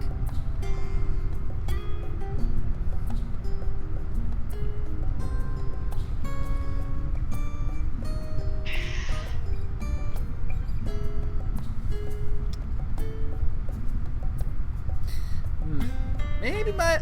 Oh wait. Well, Nay, I only have one thing to say to you. Bubba hubba wawa. If now I'm thinking about if memory serves correct, it might have had to do with the healer DCing in the middle of it. See my previous response.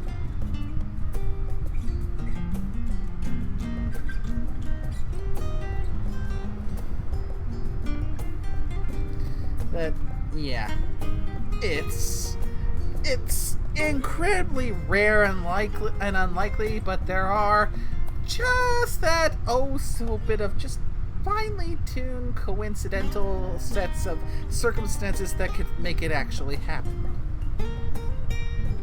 And it is eminently shocking that that even can happen.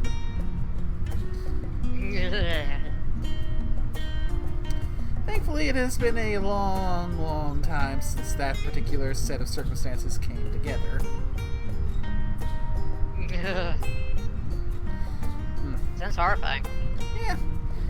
I just guess best try to pray that I don't end up in the Praetorium when the servers are getting hit by a DDoS attack. Oh, Jesus. Now that's horrifying. Yeah.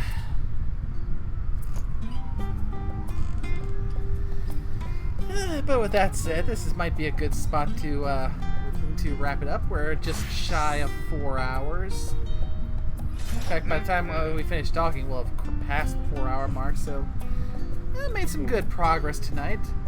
Considering we just had with story-wise, we had that big revelation that the whole reason for the forum just saying no to Eorzea's help plight is because they apparently have some kind of mission from an age-long past that they are now enacting in order to try and be prepared for the end of days. And Alphinaud and Alizé have their new look. Alphinaud's now rocking the sage sage. You mean stuff. Alphinaud? Alphinaud, yeah. Yep, the twins both got new gear here and one's gone through a job change. I think Alphinaud and Alizé are the ones who have had the most gear changes out of all the class. Yeah, that's fair. Yeah, if I had to go, I mean, Kryle's had the same look the whole time. Ishtola's only really had, if memory serves, like one really super big costume change. Thancred's had like 3. Urianger's had 2. His original outfit, and then when he went to Astrologian.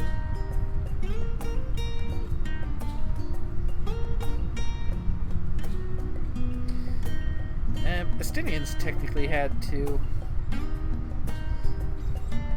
Or 3 if you count the bloodstained armor.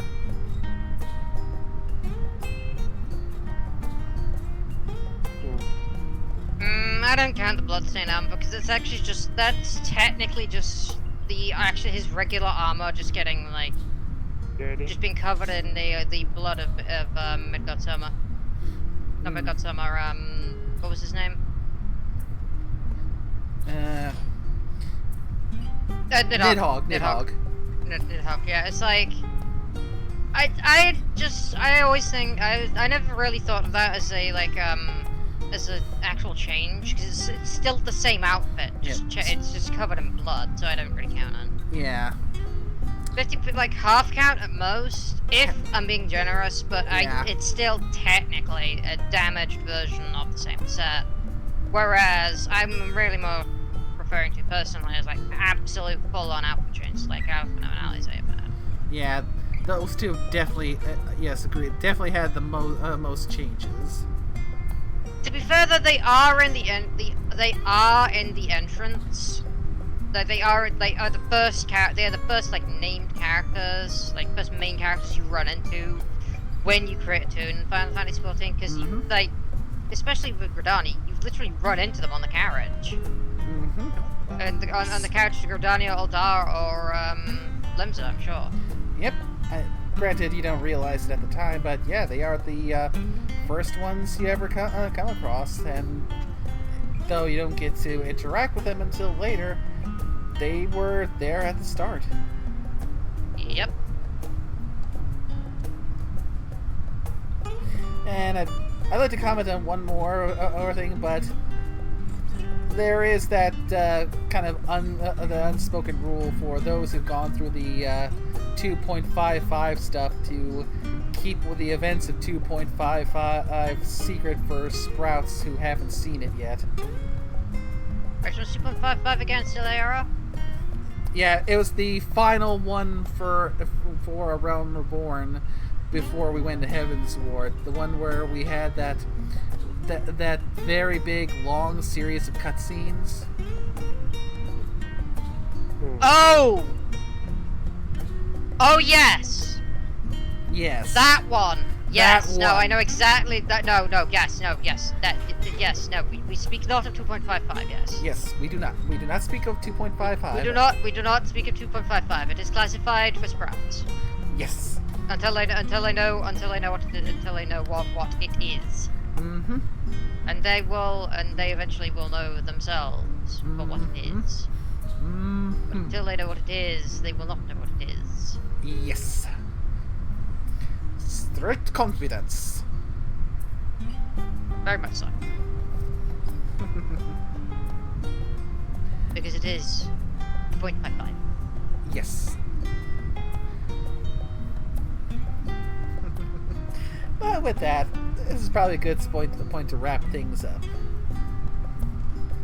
This has been a very fun and in many ways very therapeutic stream. So definitely gonna be back here again next week to see what adventures await, because I'd imagine we're close to finishing this leg of the opening set of quests, so we'll probably be having the scions as a whole reconvene, and which will probably send us back to Thanvarian, so which I hope will lead to the first leveling dungeon of Endwalker and the first of the 81 level quests. Indeed, indeed. We shall see, we shall see. Certainly shall. In the meantime, as will be more time for me to work on, well, now that I have Labyrinthos unlocked, to try and get enough fates in so I can get the writing speed scroll. Because by the time I get all those done, I should have enough bicolor gemstones to afford the scroll. And just, well, more daily roulettes to bump up the rest of my jobs until they start until I get up to level 89. Because again, first 90 combat class, kind of want that to be the one that I finish the main story with, which is at this point seeming like it's going to switch from Dancer to Reaper, because one of the new jobs for the expansion, might as well go through with it, and Reaper's fun. If you insist. I think you're absolutely insane, but if you really want to go through with it, you want to go through with it. I mean, I think we already knew that. I mean, any of a better job you think would be a good one to go through this particular story with? That's a good question. Honestly, I don't see what the issue of going through the campaign with the class you get in that one. Seems cool to me. Yeah, I mean, you could make an argument for Paladin, since that's the one that's featured in the opening cutscene. I could definitely say that, but I'm thinking. No, you're right. I think. You think the how? Got it. No. Just I think Reaper could do it if you're going for DPS at least. Mm-hmm. I mean, if we're really going for if you're going for the healer, I'd say Scholar, absolutely. Just because Charlian. Yeah, that could work. At this point, Scholar. But I definitely say go through. I definitely say to pick up like either Picto or Viper or Dawn Trail. I mean, definitely when you get to the fight, you'll know the fight I mean when you get to it. Because I will make sure you know the fight I mean. When you get to the fight, definitely, for God's sake, use Viper. I mean, I've already got Viper at 89, so it's primed to make that final push to 90. And I was kind of thinking of doing Viper for Dawn Trail anyway, because not only is it one of the new jobs, it's also the one that's front and center in the opening cinematic. That's the one I mean. The fight is the fight from the trailer. So yeah, definitely gonna run Viper for once I get to Dawn Trail. Yeah, I'll tell you when you get to the fight. When you get to that fight, because trust me, when you get to that fight, you want to be running Viper for that. Because, oh my god, that was a fucking awesome fight, and I want to play it again, and I can't until New Game Plus! Because I haven't added Dawn Trail New Game Plus yet! Yeah. I also wonder if they've moved Shadowbringers to the free-to-play as material yet, or if it's still just at Stormblood. Might still be just at Stormblood. So that might be a little bit. I don't think they'd go much further than that. I don't think they'd go much further than Stormblood because, like, you know, you gotta still make money somehow. That's fair. At least once you get into Stormblood, like once you've gotten into Stormblood, I think you're already pretty much hooked by that point. Once you finish Stormblood. That is fair. So I suppose only time will tell whether Shadowbringers gets added to the free to play portion or not. Because again, we'll see. At the very least, even if they don't, it's still three. They are still giving you 3 whole expansions to play for free, which is. That is such a damn good idea. I mean, it makes for a nice, easy way for new players to get in. They can try the game, play to their heart's content, and it's no barriers to entry. Indeed, very much so. Now then, are we following the stream? Yep. Yeah. Probably I need to be careful of that because it seems like on these streams, once we get towards the end, we start to potentially devolving into an almost kind of pseudo podcast with how we can end up talking after everything is said and done. I wouldn't mind actually, like as I've expressed before, I wouldn't mind actually creating just like a Final Fantasy XIV podcast thing where we just like stand around as our characters and just kind of shoot the shit. That'd be pretty fun. Yeah, that might be fun, especially if we can get more folks in on it, so we can just, especially if we can find like a nice spot in the world where we can just sit around and just, like I said, shoot the shit. Yeah, pretty much. And it's the best part is the option of like you could just like use use an apartment or an estate or something. Yeah, I still need to get one. I still need to get one of those. I need an apartment or an estate. An estate. Because you realize like actual estates or like not so much as but at least something in one of the housing districts. Oh yeah, I have apartment 66 in the in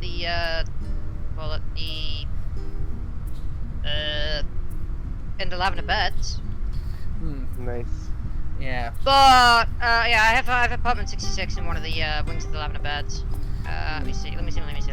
Yeah, I like to give myself a. Yeah, Wing 1, Room 66, 20th Ward, Lavender Beds.